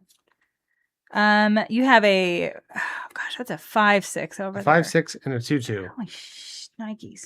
I'm going to play a Plains, and I'm going to pay 1 to equip it to to equip this mystery pizza to Old Hob Alley Cat Blues. I'm going to go to combat. We're going to make that 2/2 red mutant. That's going to enter, and you're going to take another one. Yep. I'm just not going to attack you this whole game. We're just going to let Raph do the work here. And then I will pass the turn to you. We'll let that we'll let that leave. Okay. Untap. Draw. Yeah, well, we usually do the gambling right after deck building. So before game 1 starts, bad at gender. So now you know for next time. And we'll be back on Sunday again. So you'll have an opportunity. You'll have an opportunity. And we haven't even announced what we're playing on Sunday yet. Mostly because I haven't quite figured it out yet. But that's okay. I will figure it out. I believe in me. I'm going to equip Mystery Pizza to my Mauser Mark III. I'm going to move Mauser Mark III to Mystery Pizza. You were indisposed. That's fair. All right. How big is Old Hob? Old Hob is a 4/4. Okay. My creature is bigger. Okay. Here comes a 5/6. That's really big. Okay, well, I have an Old Hob that would like to block. Okay. And a Foot Elite that would like to block. That's a 4/4 and a 2/4. 4/4 and a 2/4. Mm-hmm. All right. I will respond. Okay. I would like to cast Guac and Marshmallow Pizza. Of course you would. +2/+2? +2/+2 and untap it. I don't like that. So you kill both of my guys, and my guy doesn't kill your I guy? mean, my it's only 7? 7. Oh, okay, so which one do you want to kill? Old Hob? He's the better one. Yes, I absolutely want Old Hob out of here. Okay. Then I'm going to tap Donatello and turn my guac and marshmallow pizza into a 3/3. Very nice, very nice. And I will pass the turn. All right. I will untap. I was trying to clear some of these notifications, but one of them is just being spinny. All right, I will draw. Great. I would like to pay 1, or I would like to play a land, pay 1, and equip the mystery pizza to Koya, Death from Above. And we are going to attack you for 2 in the air, Brad. Uh-oh, I'm taking 2. Do we get our first mystery pizza redeemed? It sounds like it. Bada bing, baby! We're going to flip this over. Each opponent loses 3 life and discards a card. I gain 3 life and draw a card. I love that. Ow. That was very nice. I approve of such things. All right. And then this is going to go on the bottom of my pile here. And then I will move to my end step and I will make another mystery pizza. That was kind of fun. I feel powerful. Yeah. In your He was 1 day from retirement. Oh no. In your end step, I'm going to eat this mystery pizza. Okay. Gain 3. Oh, really? Okay. So you don't even want it to hit me. You just want to eat food. I mean, I do want it to hit you, but I'm gonna get another one at my end step, and my life total is getting lower than I would like. So Oh, so you're uncomfortable with your life total. I am. Does that mean you're scared? No. Draw. I am the worst. This man is a saint for living with me. All right. I'm going to tap Donatello. Okay. To put 3+1/+1 counters on Ultron Scientist. Okay. And then I'm going to combat. That's a lot of counters on creatures. I'm going in with the team. I think I need to just. So how much total? 3 plus. So this is okay. 13. 13. I'm going to take 13. I'm going to go to 10. Okay. Unless I don't think I can block anything, and get away with it. I have a 2/4. This is a 3/3. Oh, I'll block the 3/3 here. Okay, so I'll take 10. And I'll take 10. All right. Then I'm going to pay 3 and play another Ultron Scientists. I would like to tap your flyer and put a stun counter on it. Yeah, fine. And I'll pass to you. Okay. Draw. Okay. Oh, I got a pizza. I would like to play this mountain, and then I would like to pay 2 mana to enchant this mountain with Dimensional Exile. When this aura enters, exile target creature an opponent controls until this aura leaves the battlefield. We're going to exile Donatello. Okay. Goodbye, Donatello. You suck. And then you have a 2/2 over there? Yep. All right. I would like to pay 1 and equip the mystery pizza to the Foot Elite. And then I would like to attack you with both of these creatures. This is when this creature attacks another target creature you control gets +1/+0 and gains indestructible until the end of the turn. So this is a 3/2 with indestructible. And this is a 2/4 mystery pizza. I will block your mystery pizza. Very nice. Take 3. Mm-hmm. That really does make blocking decisions weird. Yep. And I think that's kind of fun. Yeah, I will pass the turn to you. All right. We'll untap. We'll draw. About time I got my 5th land. My goodness. I'm going to combat. Okay. I'm coming in for 13 again. Your creatures are just heckin' chunguses. I'm gonna. What's your biggest one? 5/6. I will block your 5/6 with the Action News Crew, and I will take 8.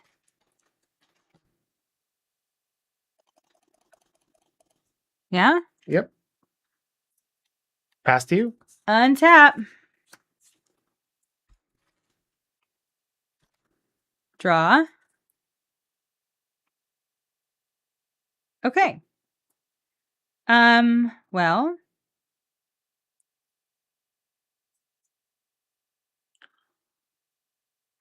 I will attack you with the mystery pizza. He's a 2/4. I will respond. Oh no. I'm going to cast Renette, Temporal Apprentice, Okay. 4/3 flash. When it enters, it return each non-land permanent that entered this turn to its owner's hand. Okay. But mostly it's just a 4/3. And I would like to block your creature. That's fine. I don't like that. Okay. I will pay 3 to cast the Mutant Town Musicians. When another creature I control enters, this creature gets +1/+0 until the end of the turn. And I will pass. Take 1 from Wrath. And that's right, you do take 1 from Wrath. Yep. And our friends are on break once more. Thanks, Fleam. We appreciate you. Right. Untap. Draw. I know, I'm sorry. Thank you for adjusting to the new schedule, by the way, everybody. I appreciate you. Lamp. And the guys are also back on duty. Here they are. Hey, Faleem. Hello, friend. Land. I know Wizard's just trying to erase you, but you will never be replaced in my heart. Okay. I will pay 1 to equip They are hard workers. Mystery Pizza to my guac and marshmallow pizza. Which is the thing that when it hits me, it doesn't kill me. Correct. So I have to let it hit me. And because everything else that hits me kills me. Well, you could take 4 instead of 5, but okay. I'm attacking you with my team. Okay, well, I will block the 3 things I will take the 4 from the not mystery pizza. Okay. Is there anything that I can kill 2 power? No. No. Beautiful. Everything has at least 3 toughness. Is there anything that survives against a 2/4? Or that a 2/4 survives against? This is a 3/3. Okay, this will block your 3/3, and then the other 2 will block the other 2 things. And you're taking 4? I'll take 4. All right. I haven't let you have a mystery pizza yet. Are you envious? No, because I'm going to win this game. I'm going to eat a mystery pizza. He's got priorities. Game 3. 1, 2, 3. Go to the end step. Get a mystery pizza. You just keep eating pizza. Is it my turn? Yes. Okay, I'm going to draw. All right, I'm going to pay 2. Pay 1. We're going to equip the mystery pizza to the Mutant Town Musicians. Yep. And then we're going to attack you with this 2/4. I'll take 2. Beautiful. When it hits you, we're going to flip this. Put a shield counter on target creature I control. It becomes eternal. I wanted the one that made tokens. I think I just die because I can eat the pizza that comes out, right? I can eat the pizza that comes out on your turn. But then I just die to your guys. So yeah, you win this game. Yeah. You win this game. How do you feel about the mystery pizza challenge, the aspect of this? Do you feel like... And also, are we shuffling our mystery pizza deck afterwards, or are we just going to keep playing with new ones? I feel like we can probably keep playing with new ones. I haven't seen the back face of any of That's these, fair. but I can All right. probably put this back on top. And Okay. That way we get to see more variety. Okay. Yeah, Artifact might have been a good idea, but he didn't need your help because that means he won against me and might not have otherwise. He clearly can't do it without help, as demonstrated by Clearly the last not. 3 streams. I'm kidding. You're great. But a win's a win, baby. I know. But I just kept drawing lands, y'all. I kept drawing lands. I have 16 lands, and I kept drawing them. Did not like it. Hey, Donnie, that's not nice. Where did you get that emote? Is that your emote, the one that falls on the ground and is mean to me? Is that your emote? I don't like that one. I like that one. It's the closest I get to the hammer bonk. The hammer bonk? Yeah. Oh, yeah, goodness. that game was won strictly off the back of Donatello. I had nothing else going on. I really should have just killed it. I was like, I don't want to take the mystery pizza dude, so I'm just going to kill the mystery pizza dude, and then you're just going to keep doing Donatello things, and I just should have killed Donatello. There's no reason I should not have killed Donatello right then, because it's a tapped creature. It didn't say attacking creature, it just says tapped creature, and Donatello was tapped.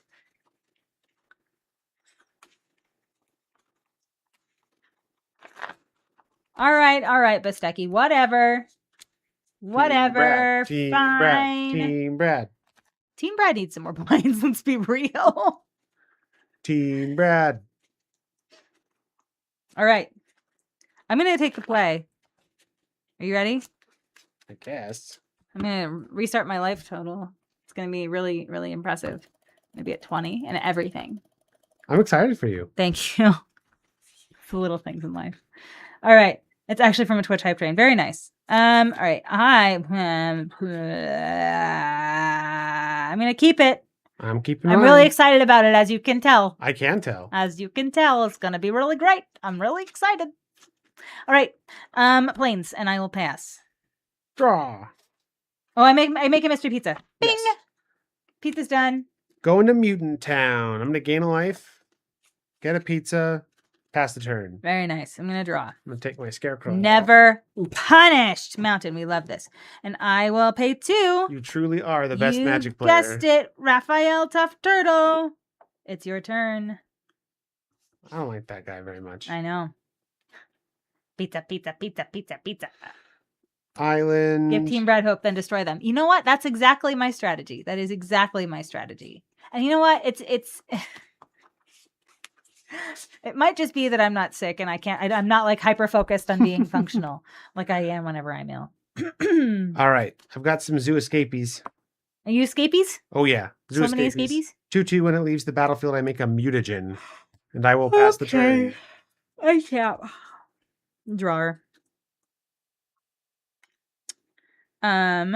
Well,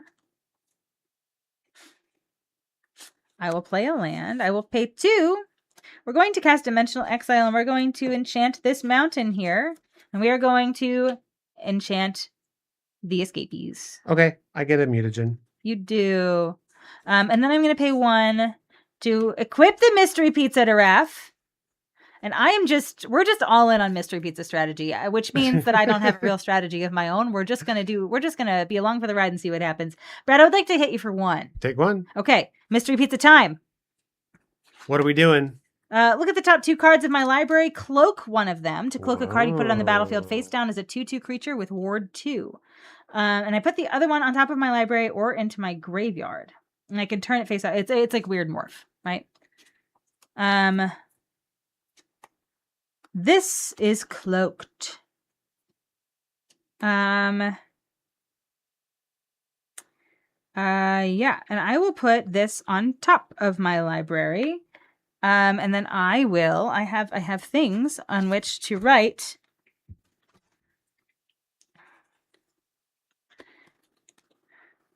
cloaked ward 2. Very nice. And it's a 2/2, which we love. Mm-hmm. I take another 1. Huh? I take another 1 because a creature. You do take another 1 because another creature entered. That's true. And then I will go to my end step, and we're going to make more pizza. Pizza. Pizza, pizza. Go ahead. All right. Untap. Draw. I do like this. I feel like this does make it a little bit more interesting. Yeah. It's like a mini game. It's not like a normal sealed or draft thing. It's like a little mini game thing, and I do like it. It's fun. I got my 2/3. I'm passing to you. Okay. All right, untap. See, when we told you to trust us, I feel like I don't know. I don't feel like we let you down. I'm gonna draw. I wonder what that is. And then I will play a mountain. You have a 2/2? 2/3. 2/3. I'm gonna pay 3 to cast High Flying Ace. This is a 2/3 with flying, and I can pay 4 to give target creature without flying until the end of the turn. Whoa. And then I will pay 1. We are going to equip the Mystery Pizza to the High Flying Ace. And then I will pass the turn to you. And I need to remember what its mana cost is. Beautiful. All right. Untap and draw. Pizzas have layers like onions. It's true. It's true. And ogres. Play a land.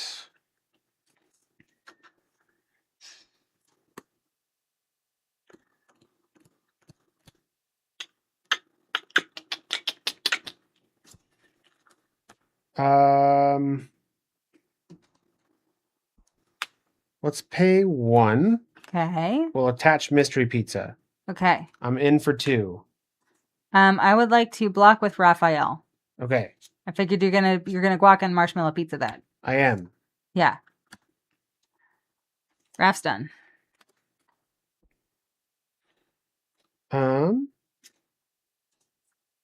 Then Guac and marshmallow pizza gives it +2/+2 and untaps it. yes. I will pay 2 and eat a pizza to gain 3 life. Why would I not be all in on minigame mechanic? I feel like it's kind of fun. I want to see what they do. I very specifically did not study them before the game. I like vaguely looked over them to like make sure that they didn't have mechanics that just don't work in 1v1.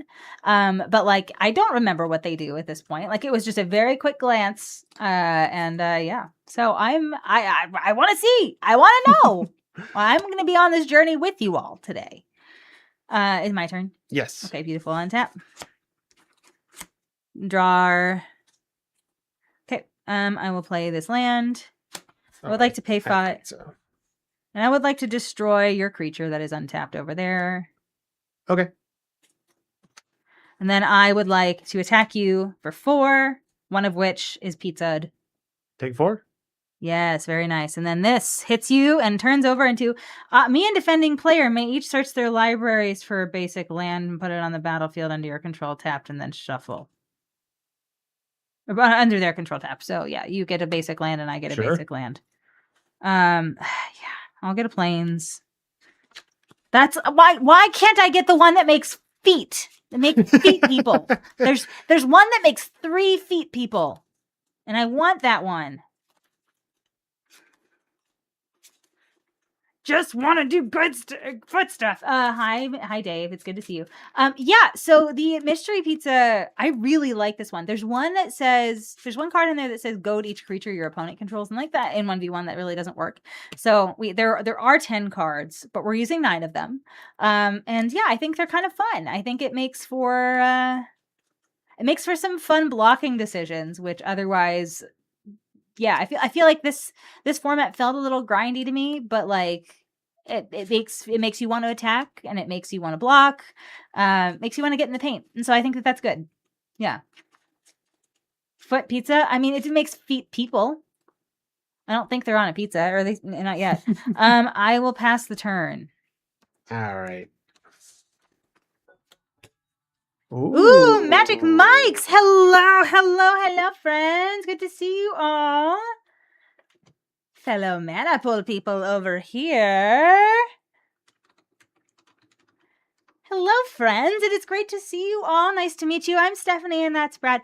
And we are playing Sealed here tonight. 1v1 Sealed with Teenage Mutant Ninja Turtles. But we are playing with Mystery Pizza. And that sounds weird because it is. And that is, yeah. So that's, I don't know if any of y'all went to the Commander Day or Commander Party that they had for Teenage Mutant Ninja Turtles when the set came out. Every time that they do a Commander Party at an LGS, they have like a fun little mini game or a fun little sprinkle salt thing to like enhance your experience in some way that is flavorful to the set that came out.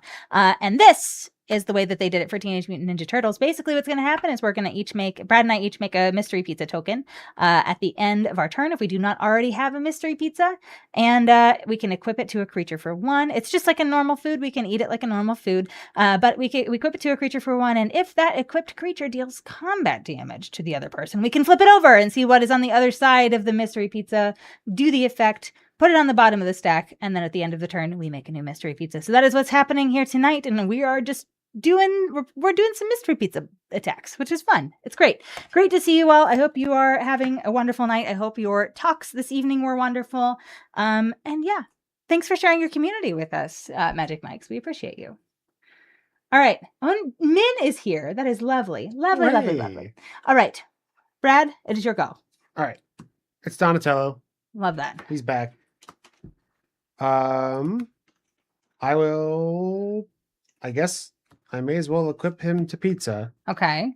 And pass. Or equip pizza to him, I guess. Equip him to pizza? Yes. All right. And tap. And his stats are? 3/5. That's big. Mm-hmm. Oh, I'm supposed to have. I'm supposed Yes, to have a you have pizza a at the end of the pizza. turn. Beautiful. I'm gonna draw. Okay. I will play a mountain. We're gonna pay 1 and equip the pizza to the high flying ace. We're just all in on pizza strat here. We are all in on pizza strat. Brad, I would like to attack you with the high flying ace. And actually, hold on. I would like to pay 4 to give this cloaked creature plus, or this cloaked creature without flying until the end of the turn. So yeah, sorry, I was supposed to do that before combat. So we'll do that. Both of these creatures are flying at you. For 4? Yes, Take 4. love that. And then And you do pizza? I do pizza. Pizza time is mill 3 cards, choose up to 1 permanent card in my graveyard, and put it into my hand. Then defending player mills 3 cards, and then they choose up to 1 permanent card in their graveyard and put it in their hand. It's symmetrical! Why is it symmetrical? I don't want it to be symmetrical. So I'm going to mill 3 cards, choose up to 1 permanent in my graveyard, and put it in my hand. I'm going to choose Raph. Sure. He's going to go into my hand. All right. Ooh, Krang. You got Krang? I feel like that's so much better than Raph. I want Krang. My mystery pizza is betraying me. And yet I persist. I'm going to go through my entire mystery pizza deck like twice tonight just because I just want to see. I just want to know. I just want to know what the cards do. I think whenever I see the first one that I got, though, I'm going to not do that one and we're going to shuffle it up. And that way I'll know. You know what I mean? I'm getting an island instead of Krang. Oh, wild. Okay. Beautiful. So you're going to take 4. You took 4. I did that, yep. And then I will pay 2. We're going to cast Raph. There he is. Go ahead. All right. Untap. Draw. Yep. Play a land. Yep. I'm going to combat. Betrayal pizza sounds quite frightening. I know. All of my pizzas keep giving Brad presents too. I want selfish pizzas. I want selfish betrayal pizzas. Oh, I want selfish non-betrayal pizzas. There we go. That's what I want. What's yeah. that do for 3 stuff? I should have thought about this. We're gonna let him hit me. Yay! We're gonna let you do a mystery pizza for the first time in the whole game. Hey, mill 3 cards, then return a permanent card in your graveyard to your hand. Okay. 1, 2, 3. Right, this time I will get Krang. I'm gonna get ravenous robots. All right. So this goes on the bottom. Betrayal pizza sounds quite frightening. Yep. All right. And you have pizza. I do have pizza. Okay.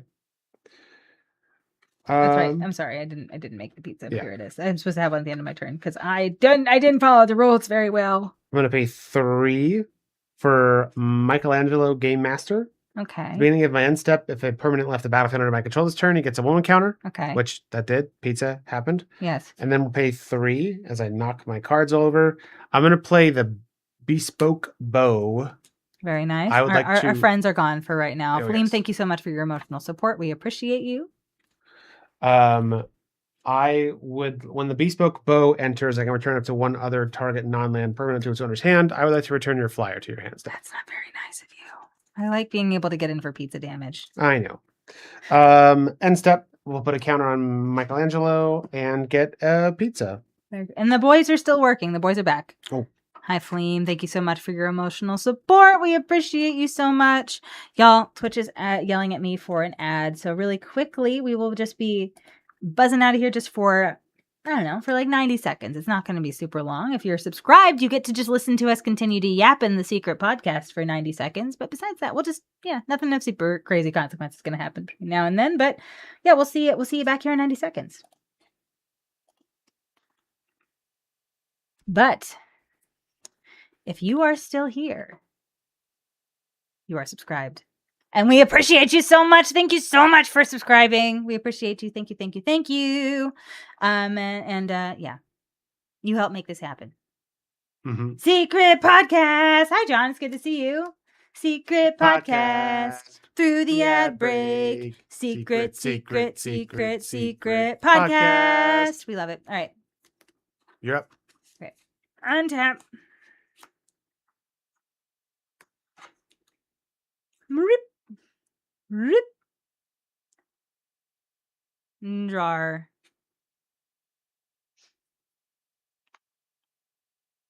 Okay, well, I will pay 4.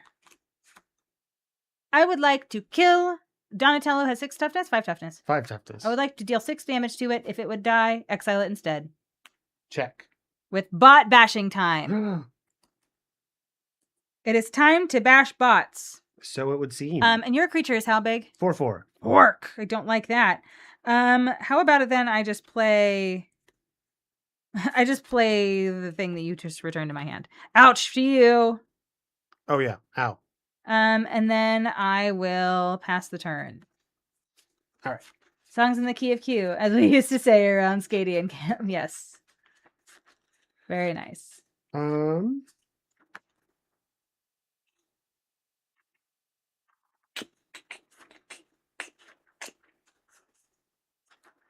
going to give Michelangelo some pizza.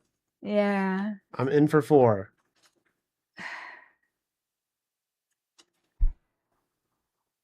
And you can make him bigger whenever you want. No. At my end step, if I disappeared, he gets a counter. I will stack block.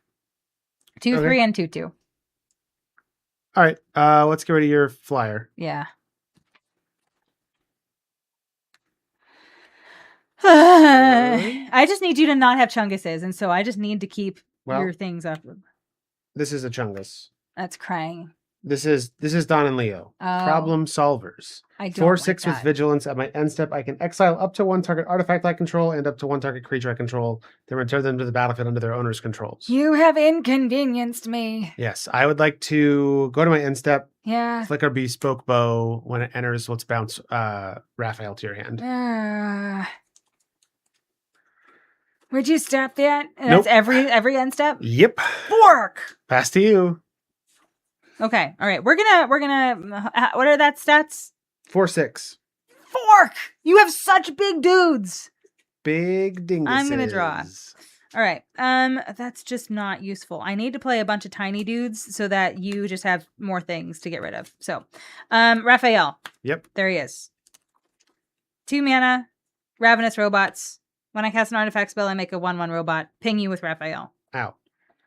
I'll pay 2 for April O'Neil. Ping you with Raphael. Ow. I will pay 1 to equip the mystery pizza. To April O'Neil.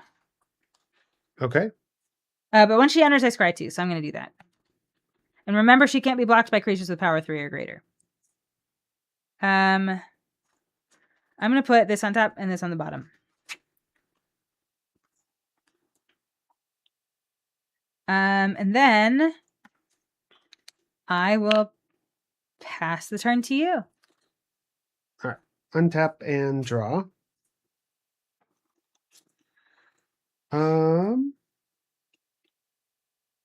I just really need to I feel like I keep making headway, but then you just eat pizza. And then as soon as you eat pizza, I am just toast. And you have so much pizza to eat. I mean, yeah. I was thinking if I did enough stuff with like burn and like just a ton of, I'm just not seeing my like token swarm stuff. Mm-hmm. But like if I did enough of that, then like you wouldn't be able to outpace me, but you're outpacing me. Well, you're making it difficult for me to make it a viable strategy. I equip. Yeah. I attack for 4. Yeah. I'll eat 4 this time. Okay. All right. You and defending player may each discard their hands and draw 4 cards. If you discard your hand this way, you take 4 damage. I am not going to do that. Oh, if I do that, then I take 4 yes. damage. So you can discard your hand and draw 4, but if you do, you take 4 damage. That's not worth it. I can't do that. Nope. Not tempted by the pizza. All right. That's tempting pizza. That is not nice pizza. Very cool. Very cool. Ask Brad a judge question, but why though? Not very cash money if you had. Then I will pay for the Putrid Pals, a 3/3 with Death Touch. When it enters with 2+1/+1 counters if I disappeared, which I did. Okay. I had a pizza leave. Okay. So this is a 5/5. Okay. I will go to my end step. Beautiful. We'll bespoke bow. Okay. Let's bounce April. I am just so tired of that thing. I need to figure out how to get rid of that. I get pizza. Past you? Beautiful. Untap.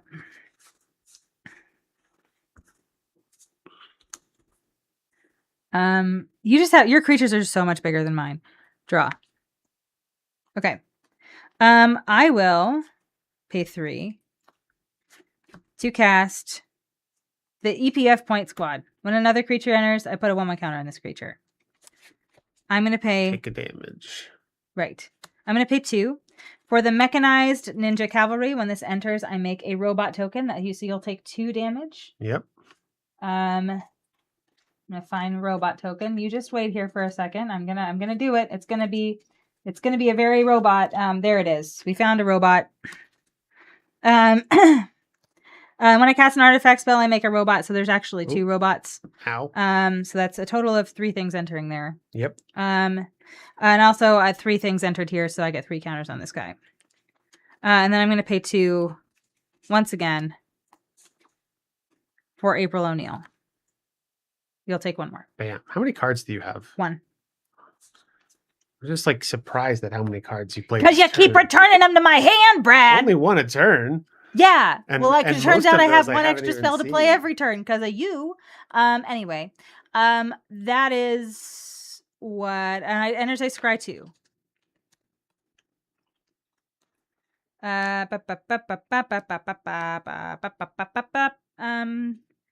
This is gonna go there. I'm gonna keep them both on top. And okay. I will pass the turn. All right. Untap, draw. Oh, that's right. Another counter for the guy. You're right. Thank you. Thank you, Dave. Thank you. Hey, I have a big chungus over here. Are you going to return that or are you going to return April O'Neil? Huh? Probably your big chungus. How big is it? It's a 6/5 right now. All right. Well, we'll see what you do with this. Oh no, you're not scared. I wanted you to be scared. I'm gonna attach the bespoke bow. Okay. So it is this guy is now a 7/6 with vigilance. Oh no. And then I will pay 1 and sacrifice the muted. You said your EPF point squad toughness is 5? Yeah. Okay. I'm gonna sacrifice my mutagen and put a 1/1 counter on Don and Leo. And then I'm going to combat. You're not equipping your pizza? No. Really? You want to eat your pizza? I want to eat my pizza. You're in the danger zone. You want to eat your pizza. Which is why I'm attacking you with 2 large vigilance creatures. Okay. And so powers and toughness is both this one is a 7/6 with vigilance and death touch, and this is a 5/7 with vigilance. 5/7, you say? Yep. Yeah. So I would like to put the 5/7 in front. So I would like to put these 2 things in front of the 5/7. So this is a 6/5 and a 2/2. Okay. And then I will take the 7 from the other one. Okay. Let's kill your big chungus. Yeah. I don't like this. I don't like this at all.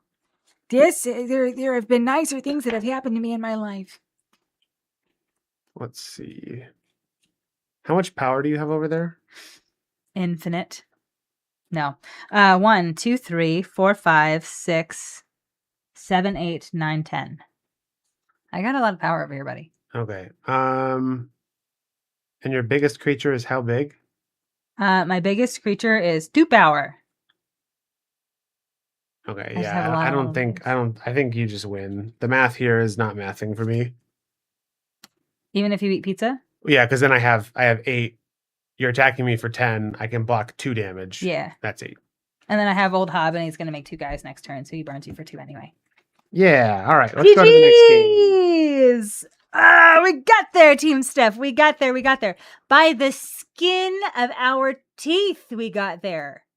All right. Yeah, man, that the Raphael just like It's so good. It's so Yeah. good. It's so good. All right. and like my deck doesn't. I don't actually have like real removal. You don't. I just have like the bounce stuff Okay. and like stun, which like can work. Yeah. But I just I gotta prioritize eating pizza Of course. I feel like that's just true about life. because otherwise, If you're not prioritizing eating pizza, what are you she doing? did like 5 damage to me with Raphael that one turn. I did a lot of That damage was- with Raphael. That was a good that turn. That was was whenever I scried. quite a I bit. scried too with April, and I Yeah, was like, I'm gonna leave this on top. It was just that little two drop robot, and I was like, but it's an artifact, so it's gonna make another robot, and there's Yeah. gonna be 3, and it's gonna be so good. And then this guy is gonna get so many counters. I had it all playing out in my head. It was like there were fireworks happening here, and I had to keep a poker face. Did I do a good job? yeah. There we go. Well, I mean, That's I what can't see wanted your to know. face from over here anyway. So That's right. That's right. You can see the stream preview. That's really all you can see. And that's a few seconds behind. So I there's can a make silly wall of faces at it. technology between me and Steph. There is. I mean, you usually have Twitch pulled up, so you can I do, like, yeah, see yeah. the things. But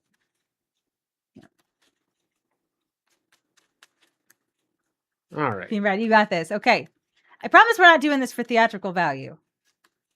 This is a real, genuine, actual, factual game 3. If I could have Actual- stomped Brad into the ground game 1, I would have. Factual. Just didn't quite game get there. 3. I didn't quite get there. But we're gonna do this. And Team Steph, are we gonna lean on Mystery Pizza this time? I feel like Mystery Pizza did not do us a lot of good last time, but I also feel like it was kind of like not really a cost expenditure. I feel like it didn't really help or hurt us. But I feel like maybe we've gotten through the duds. So maybe the good ones are about to. Could you imagine making 3-foot people? I would love to. That make would be 3-foot very people. good for you, yeah. You know what I mean? Raphael's there, and suddenly 3-foot people come out of the woodwork. We love it. We love it. We love it.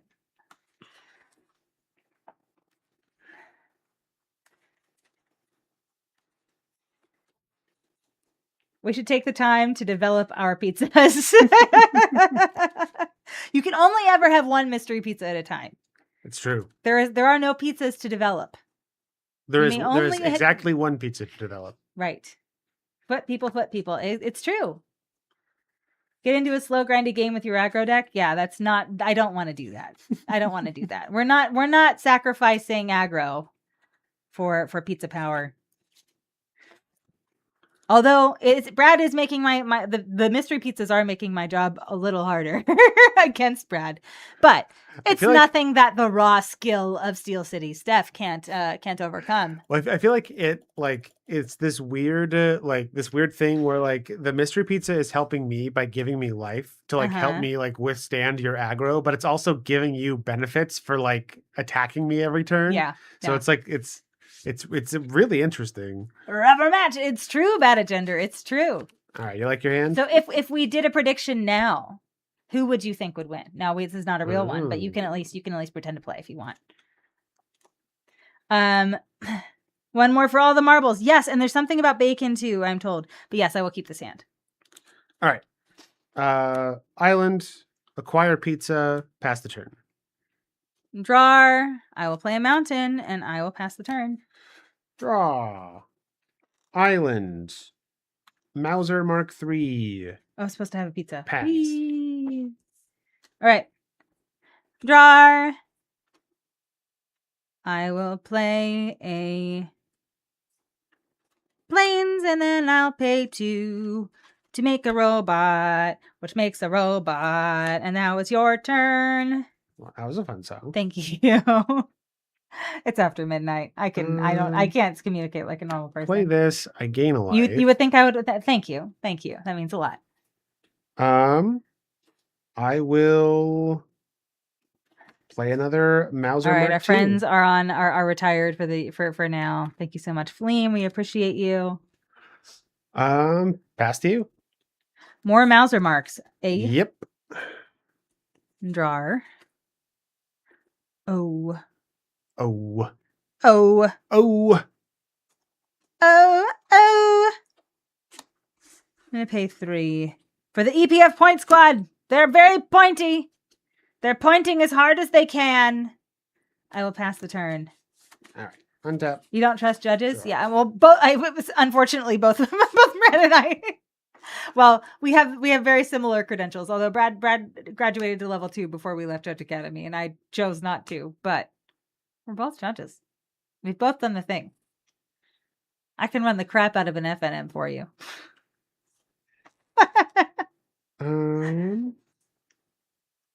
But Brad's a snooty judge. He does the glasses push-up thing a lot and says, actually. Actually. Let's pay 2.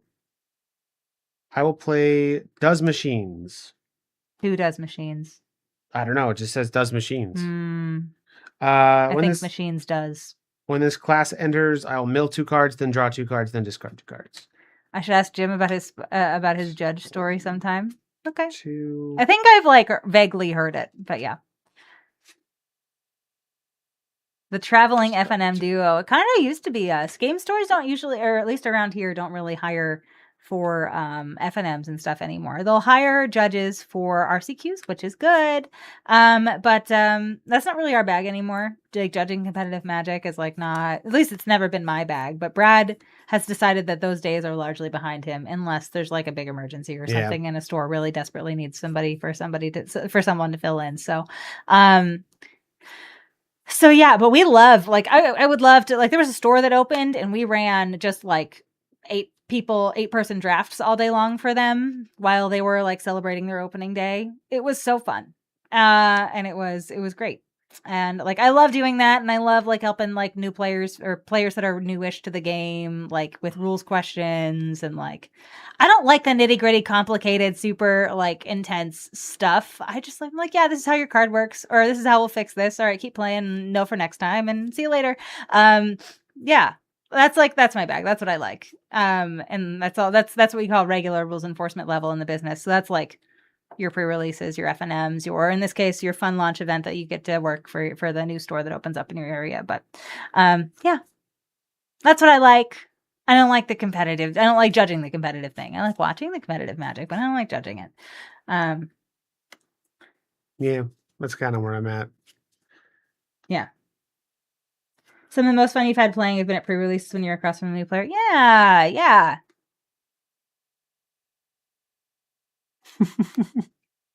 You should have 14 cards in your pack. Count so I haven't actually judged any limited stuff. It's all been I've judged, I think, almost every 60 card constructed format, standard, modern. I think it's really just been standard, modern, and legacy. Yeah. Not Pioneer, but yeah. Anyway, you can go, Steph. Okay.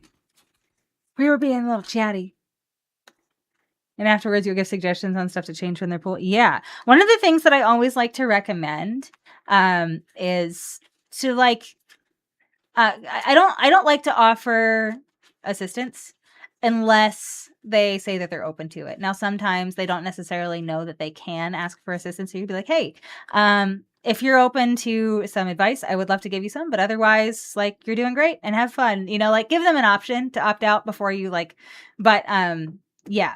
Or wait until they ask, but one of the two of those. But just kind of give them some agency in that situation. That's the feedback that I would offer there. Not that you asked me, but I just have as I get a lot of feedback from people that I don't want and that I didn't solicit, and so I just really try to err on the side of caution there and not give people feedback that they don't want. So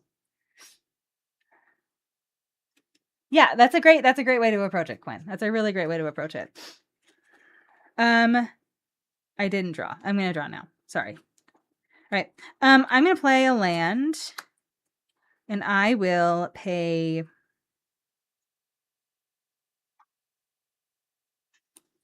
2. We're going to Plane Cycle Jenica.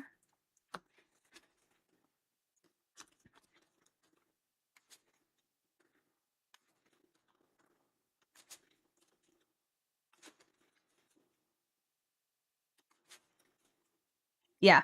I just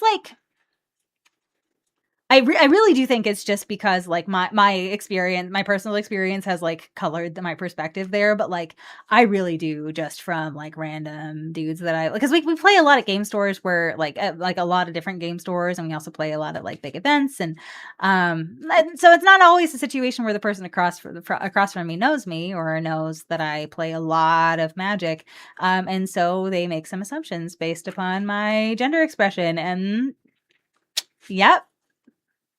We don't like that. I really wish that I just had a tablet that just had the Ron Swanson meme on it, the one where he's like in the hardware store and someone's like offering to help him, and he just goes, "I know more than you," and then walks away. I really wish I had one of those to take to events sometimes. But yeah. Anyway, just Like you one of know, those, like, ask people Staples if they would like some feedback before you offer it, and that's just good practice. But yeah.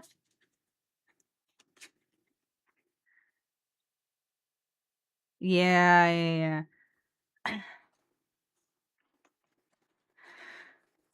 All right. And then I will play. I'll pay 2 to cast the Action News Crew. Whoa. We're gonna put a 1/1 counter on this. What are the powers and toughnesses of your guys? 2/2, 2/3, 2/3. I still don't like my outcomes here, so I will pass. All right. Untap. Draw. You're anti-competitive. You just want people to play for the fun and not worry about the prizes. Yeah, that's fair. Okay. I'm going to pay 3. Did your husband build the deck for you? I've never gotten that before. Oh, no, just 2. But I've gotten some good stuff. I've gotten some really good stuff before.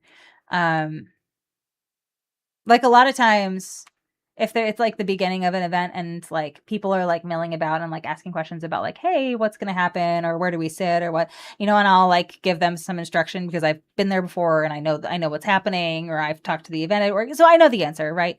And I'll give them an answer to their question, and then they'll be like, and then they'll turn around and ask some random dude who just walked in, and ask him, and he says the same thing, and then he listens to that guy, and I like.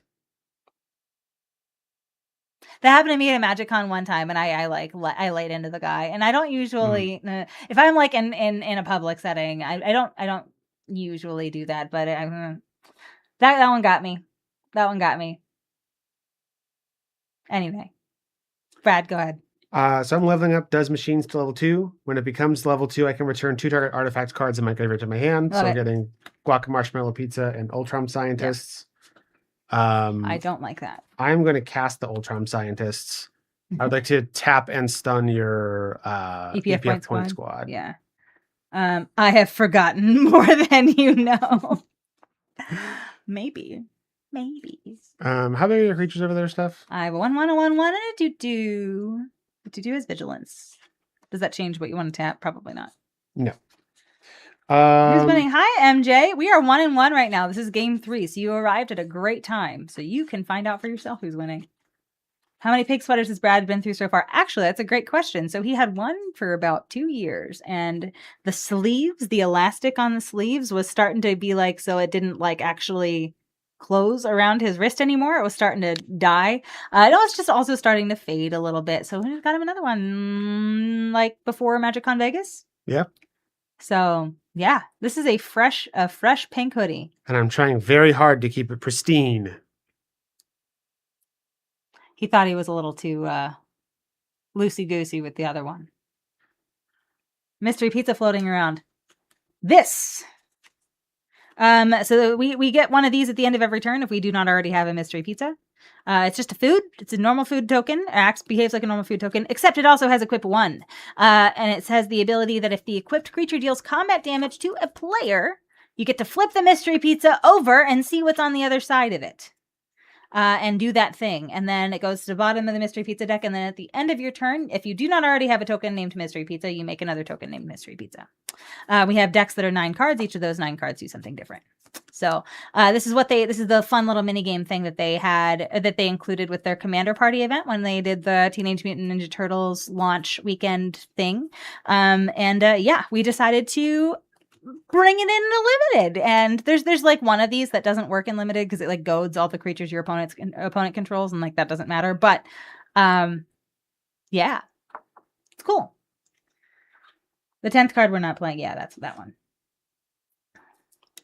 Yeah, I feel like it makes Teenage Mutant Ninja Turtles, which is otherwise a set that like Brad and I don't feel super strongly about, just like adds another extra little layer of fun to it and made us excited about it for today. So I like that.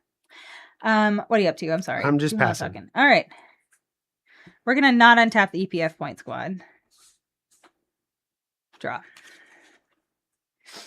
Okay. You have X2s. Yeah, 2 2s. These are 2 2s. These are 2 3s.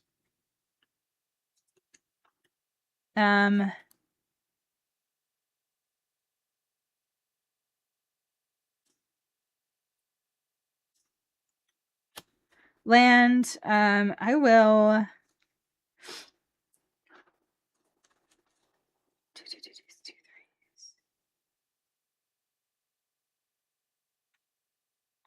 Yeah, I'm gonna pay 3 for the Foot Elite. It's gonna enter, put a counter on this guy. And then I will pass the turn to you. All right. You unloaded a ton of Commander Party stuff at Shoebox. We'll probably do the same next year if they have another one. Nice. Yeah. Fun fact. So let me get actually, I don't know if any of y'all know this, but these materials are just publicly available. So give me 1 second.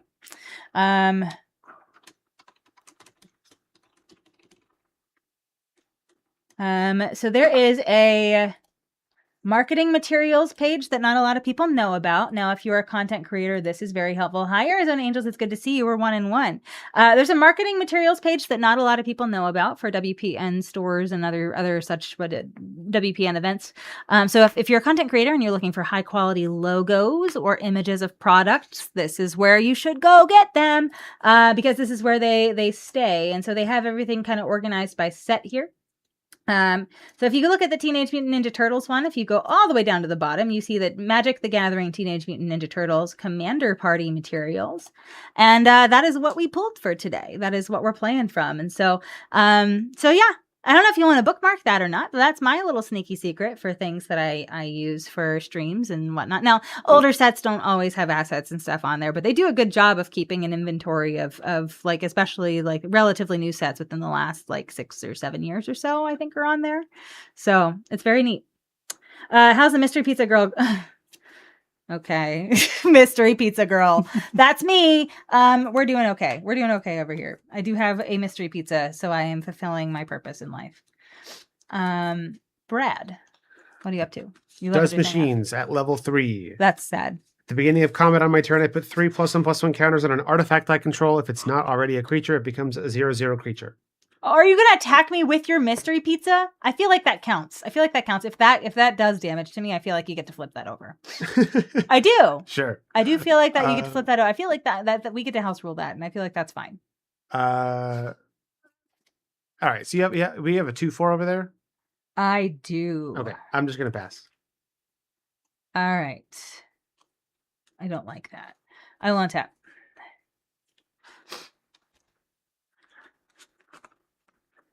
What's our favorite part about the TMNT set? The fact that it is not the most recent set anymore. No, I'm just kidding. We were just talking about this earlier. Where the reason why we did this tonight, one of the reasons why we were excited to do this tonight, was because I feel like this really gives us a good opportunity to demonstrate to you all that you don't need to be in love with an intellectual property in order to have fun with the cards. And the set doesn't even need to be an ideally designed set in order for you to have fun with it in an isolated environment, right? And so, and even if the set is not ideal and you don't love it in the limited environment, there are fun things that you can do to spice it up, like this mystery pizza thing, or like playing fun little mini games like Winchester Draft or like Pie Gal, things that you don't need a super well-constructed limited environment to have fun with. So I'm a big believer that if you're a fun person, you can figure out how to have fun even in unideal circumstances. And we like to think we're fun people over here. Mm-hmm. And so yeah, we try to like, I think that this is a good way to demonstrate that, especially ahead of Marvel superheroes, where we are also not super big fans of the Marvel Superheroes IP, but we are very excited to play with those cards, even if the set environment, even if the set is a small set, has some of the same issues as other small sets, even if there's too many legendary, whatever, even if whatever gripe it is that happens to be associated with the set happens, you can still have fun with it. You can still have a great time, and we'll do that for you on stream. We'll show you. And so, yeah, anyway, that's what we think. There's an Angel's mystery pizza pie gal. Yeah. I think the smaller sets suffer the most in limited games. You like creativity, and smaller sets tend to not have space to build unique strategies. Yep. Yeah, no, I agree with you. And I think that's why you can kind of get creative with how you play games with these sets, right? And so, like in something like a Winchester draft or like Pai Gow, you don't need a super sophisticated environment in order for that to be fun. Because what's fun about it is not how well designed the environment is. What's fun about it is you responding to the fact that you have incredibly limited resources with which to do something cool, and you're just trying to figure out how to do the coolest thing with the resources that you got. That's what's fun about it, and that's fun regardless of whether the set design itself is amazing or not, right? And also there's fun little mini games like this, like the mystery pizza thing, or like Outlaws of Thunder Junction has like bounties, and I don't. There's been things like this for all the sets. You just kind of got to know where to look for them, right? So yeah. You can have fun with anything if you work hard enough. That's what I think. I gave you the idea. Okay. I don't know what idea I gave you, but I apologize. Question mark. We're also going to be running an ad here very soon here, friends. So we're about to enter the secret podcast. All right. I apologize, Brad. I haven't played anything yet. I've just been hemming and hawing and looking at my hand. I would like to pay, well, hold on. No. I played the Foot Elite last turn. So what I'm going to do then, I'm going to attack you with this That was a fun sound. Thank you. I'm going to pay 1. We're going to equip the mystery pizza to the Action News crew. Okay. I'm going to then attack you with both of these. This is going to be a 3/2 with indestructible. It has vigilance as well, because this gives it indestructible. And then this is a 2/4. Okay. Those are my attacks. How many cards do you have in your hand? 3. Okay. I will not block the Action News crew. I am gonna put 1, 2, 3 creatures in front of your Foot Elite. In front of my Foot Elite, huh? Yep. And 3 creatures kills it? For sure. I have 7 power and 9 toughness. I just really want it to be dead. The thing that gives indestructible? And yes. +1/+0? I'm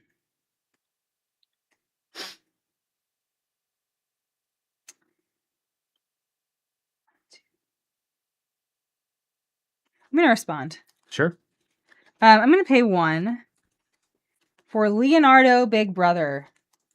He's going to enter tapped and attacking. Okay. He gets +1/+0 for each other creature I control. So he gets 1, 2, 3, 4.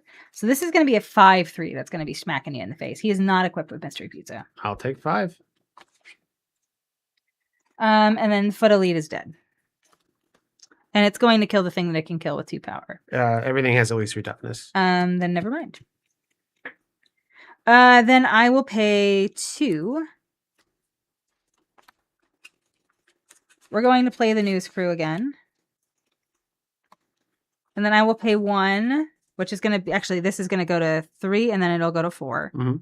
And then I'm going to pay 1. We're going to equip the Mystery Pizza to the EPF point squad. Okay. And then I will pass the turn to you. All right. Untap. Draw. Land. People who complain about sets didn't play through Fallen Empire. Well, like, I do think that you can complain about things. I think that having preferences, and I certainly have a preference against this set for sure. But like, and you can like things, you can not like things. But I think the idea that like a set is just impossible to have fun with, I think is just like not a correct one, right? I think you can. I think you just don't want to. That's what I think anyway. I'm probably wrong. I don't know everything. Don't tell Brad, because I tell him that I do. But yeah. I'm going to combat. Uh-huh. I'm going to put 3 more counters on my pizza. Mm-hmm. I would like to at you with this 6/6 pizza. I would like to block with the robot. Okay. Second main, I am going to play Don and Leo. Mm-hmm. Problem solvers. This is the flickery one. Yes. I will go to my end step. Uh-huh. I can flicker up to 1 target artifact I control and up to 1 target creature I control. Uh-huh. So I'm going to flicker these. And you make foods. When the Zoo Escapees leaves the battlefield, I will get a mutagen. When the Ultron Scientist enters the battlefield, we're going to tap the EPF point squad and put a stun counter on it. Okay. You don't like that. I will pass to you. Okay. Untap and draw. Okay. Also, there was a request for Fleam a while ago that we missed. Oh, was there? Yeah. Oh, I apologize. So we'll just have Fleam out for the rest of the stream then. That's kind of what I'm doing with Valgavoth over here too. Beautiful. All right. Brad. Yeah. I would very much like to hold on.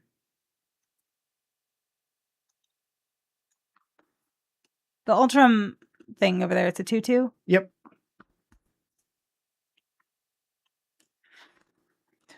Fork. All right. I will pay 5.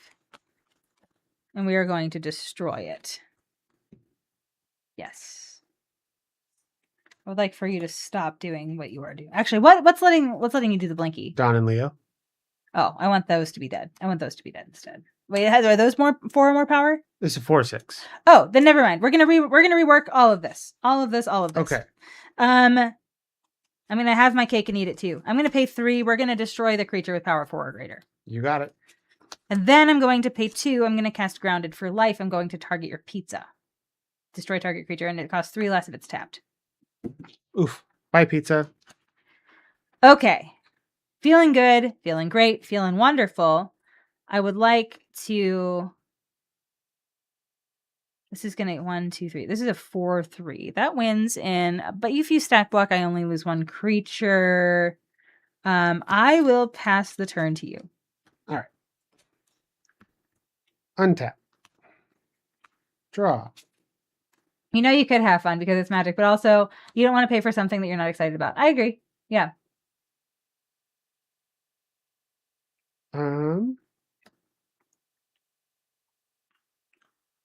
Combat.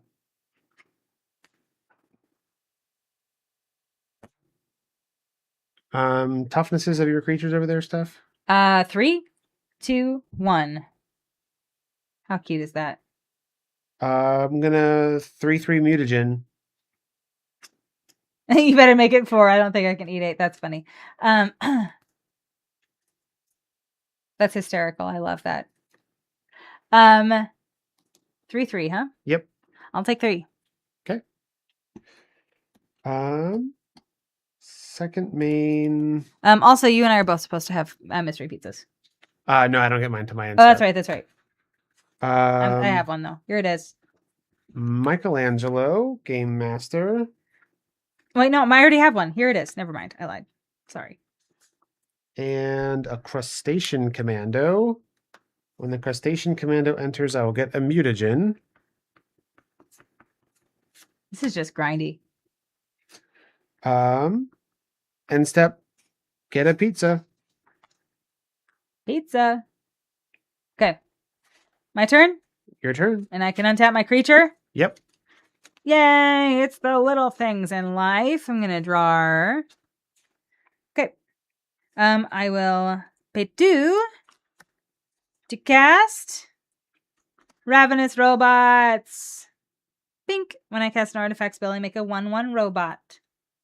I'm gonna pay 3. We're going to cast Koya, Death from Above. Pink. I exile when it enters. I exile up to 1 other target creature. Mechanized Ninja guy.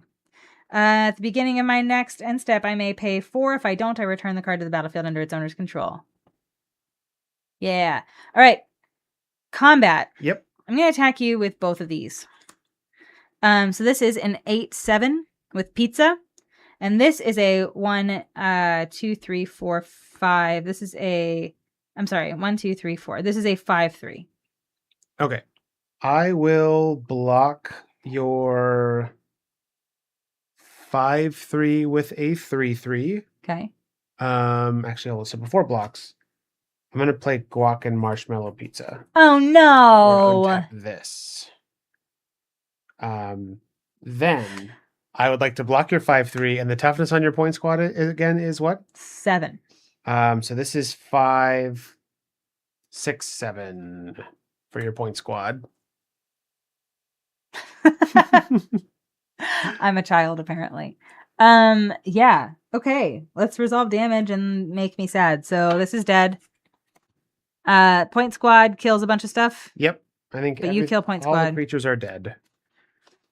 Sick. All right. End step.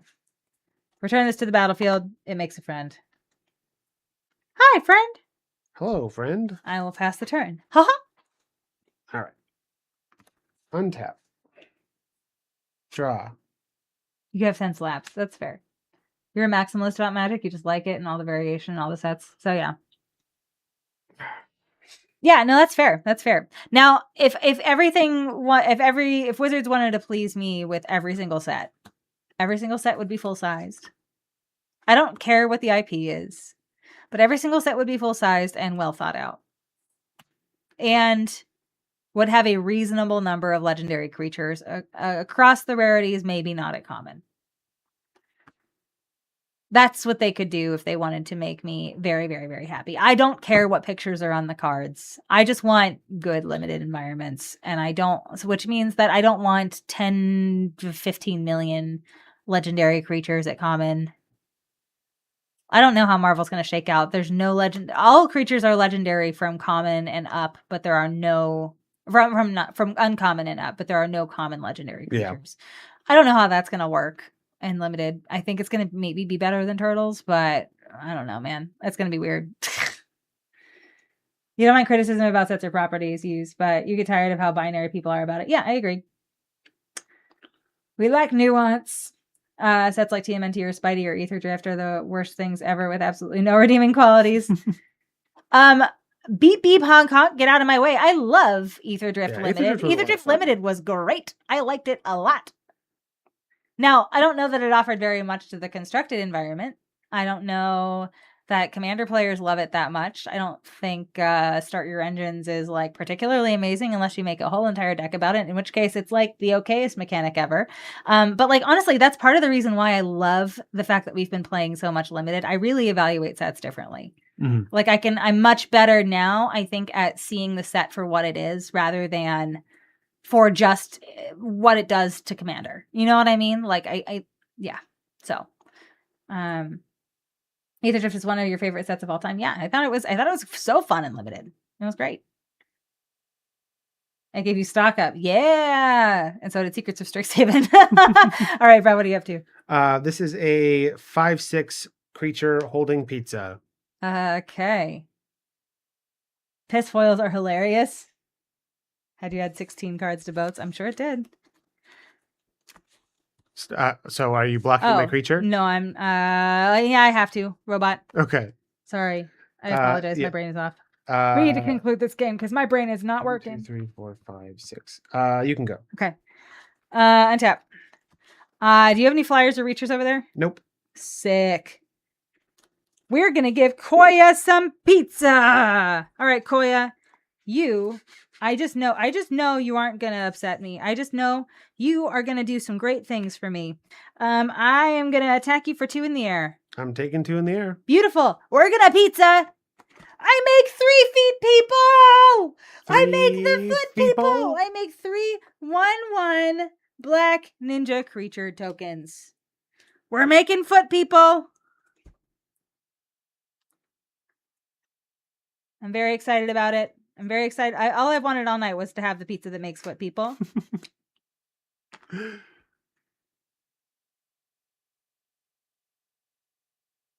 There's, he's a guy and he's a ninja, so he has a little face mask and it's kind of going Not off the feet stuff.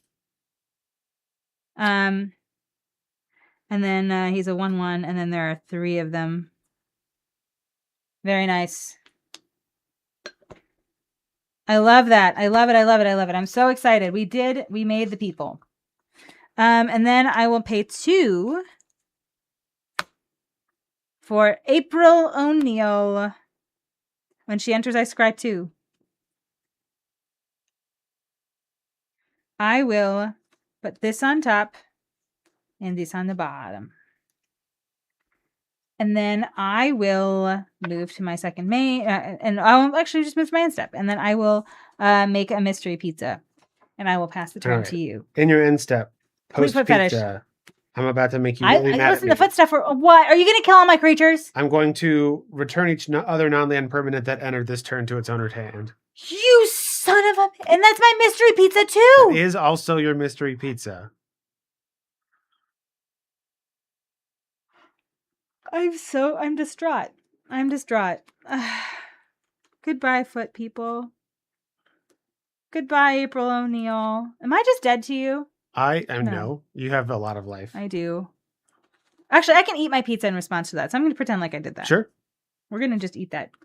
Eat that pizza! Eats a pizza? I didn't realize I had 2 mana, but I do. All right. Untap.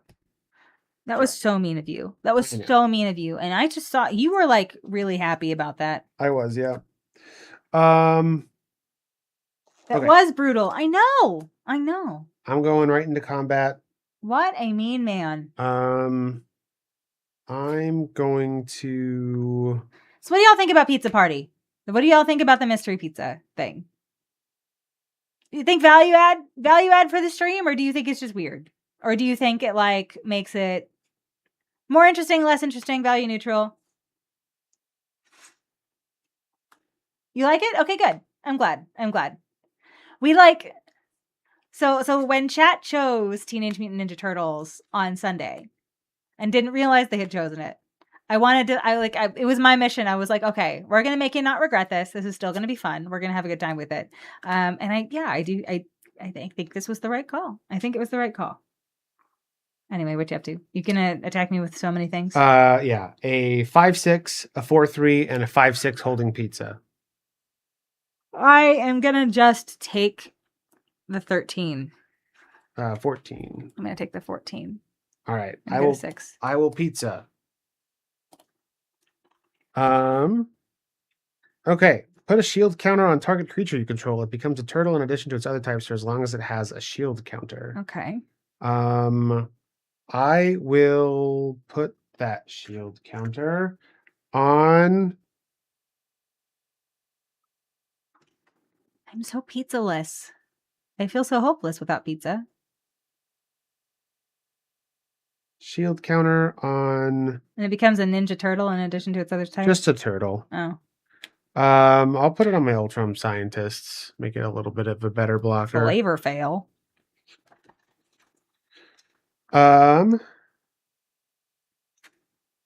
Yeah. Then I will go to my end step. I will make a mystery pizza, and I will pass to you. I majorly regret leaving what I left on top. Because I don't think it saves me. But I think it makes your life difficult, so we're going to do it. Raph and Leo. Okay, what are they? Is that extra That's the extra combats. Okay. That's pretty good. And then April O'Neil. ETB Scry 2.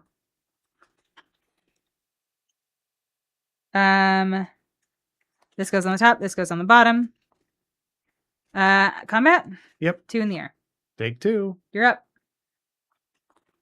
Okay. Untap.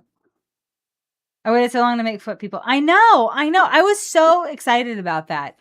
Did you see? I like had a party and then Brad was just like sitting there smirking the whole time. Like he was, yeah. I did not love this. He Attach does hate foot stuff. I know. How dare?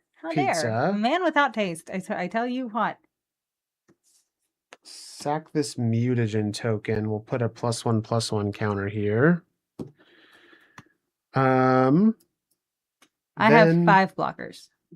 Go to combat. We'll tick up this to 7 counters. Oh man. and I will attack you with one. How big is your This is a 2/4. This is a 2 okay. 2 2 2 2 1 1 2/4 is 1 2 fine. 1. Coming in. Biggest power? 5 6 4 3, and this is a 9 10. And how big is your creature on the bottom there? This? Yeah. A 2 2. And on the right? 0 3. Okay. So block. Okay.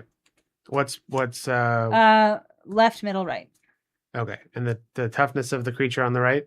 A 1/1. Are you Okay. gonna give it trample? Yeah, I'm gonna play Saved by the Shell. Put a 1/1 counter on it, give it trample, You hexproof, and indestructible. did it, you son of a gun! You kicked my butt. We did Okay, you it! have broken the reign of terror. Ah! Okay. All right. And also we have a hydrate redeem. Thank you so much for watering your streamers here. I mean, what else could I do? My guns are all itty bitty tiny. Itty bitty tiny people. Yeah, it's kind of like once I got Does Machines online, I was like, I feel like I just need to. Yeah, I just needed wait. removal for that so bad, and I just didn't have it.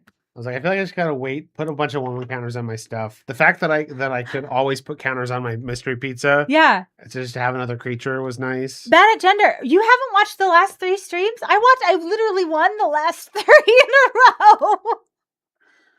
Really, you haven't been here? Well, maybe we just need to do science. You need to come back on Sundays, and then I need to win again, and then that way we're gonna break the curse.